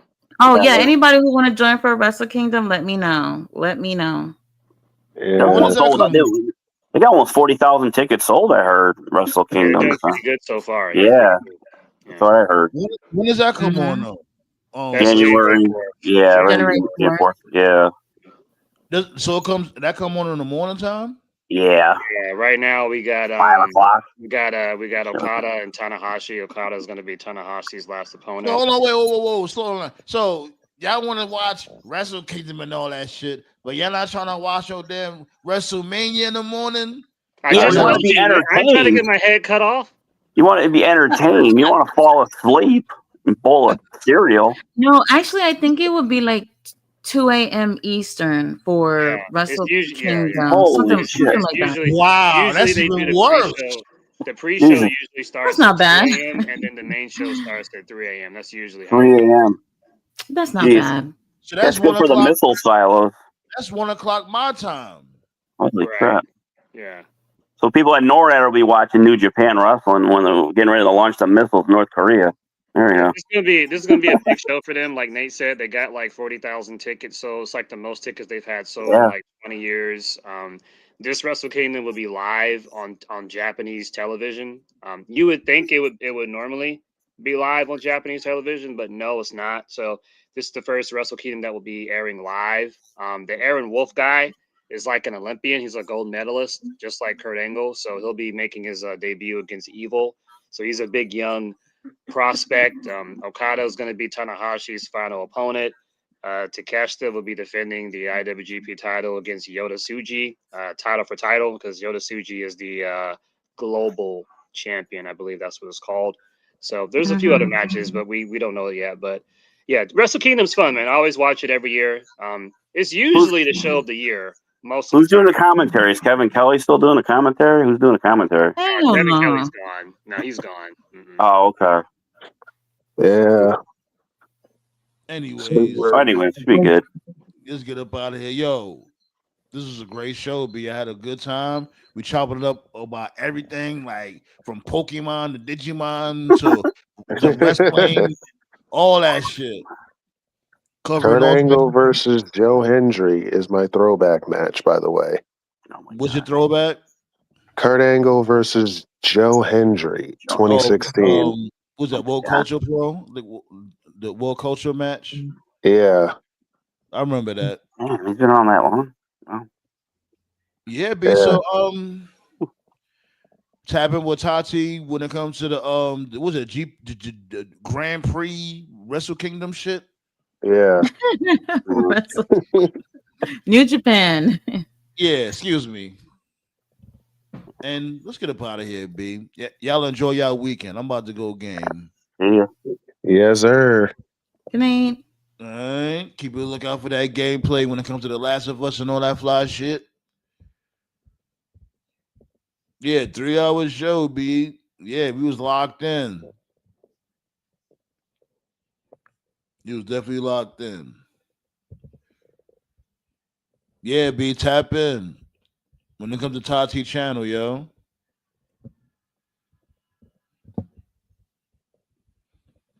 Man, what a day. I ain't gonna lie. Y'all brightened up my day today. Seriously.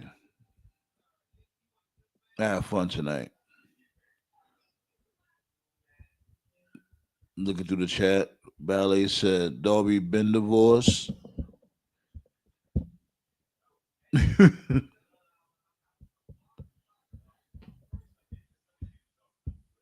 Oh, man. Yeah, B.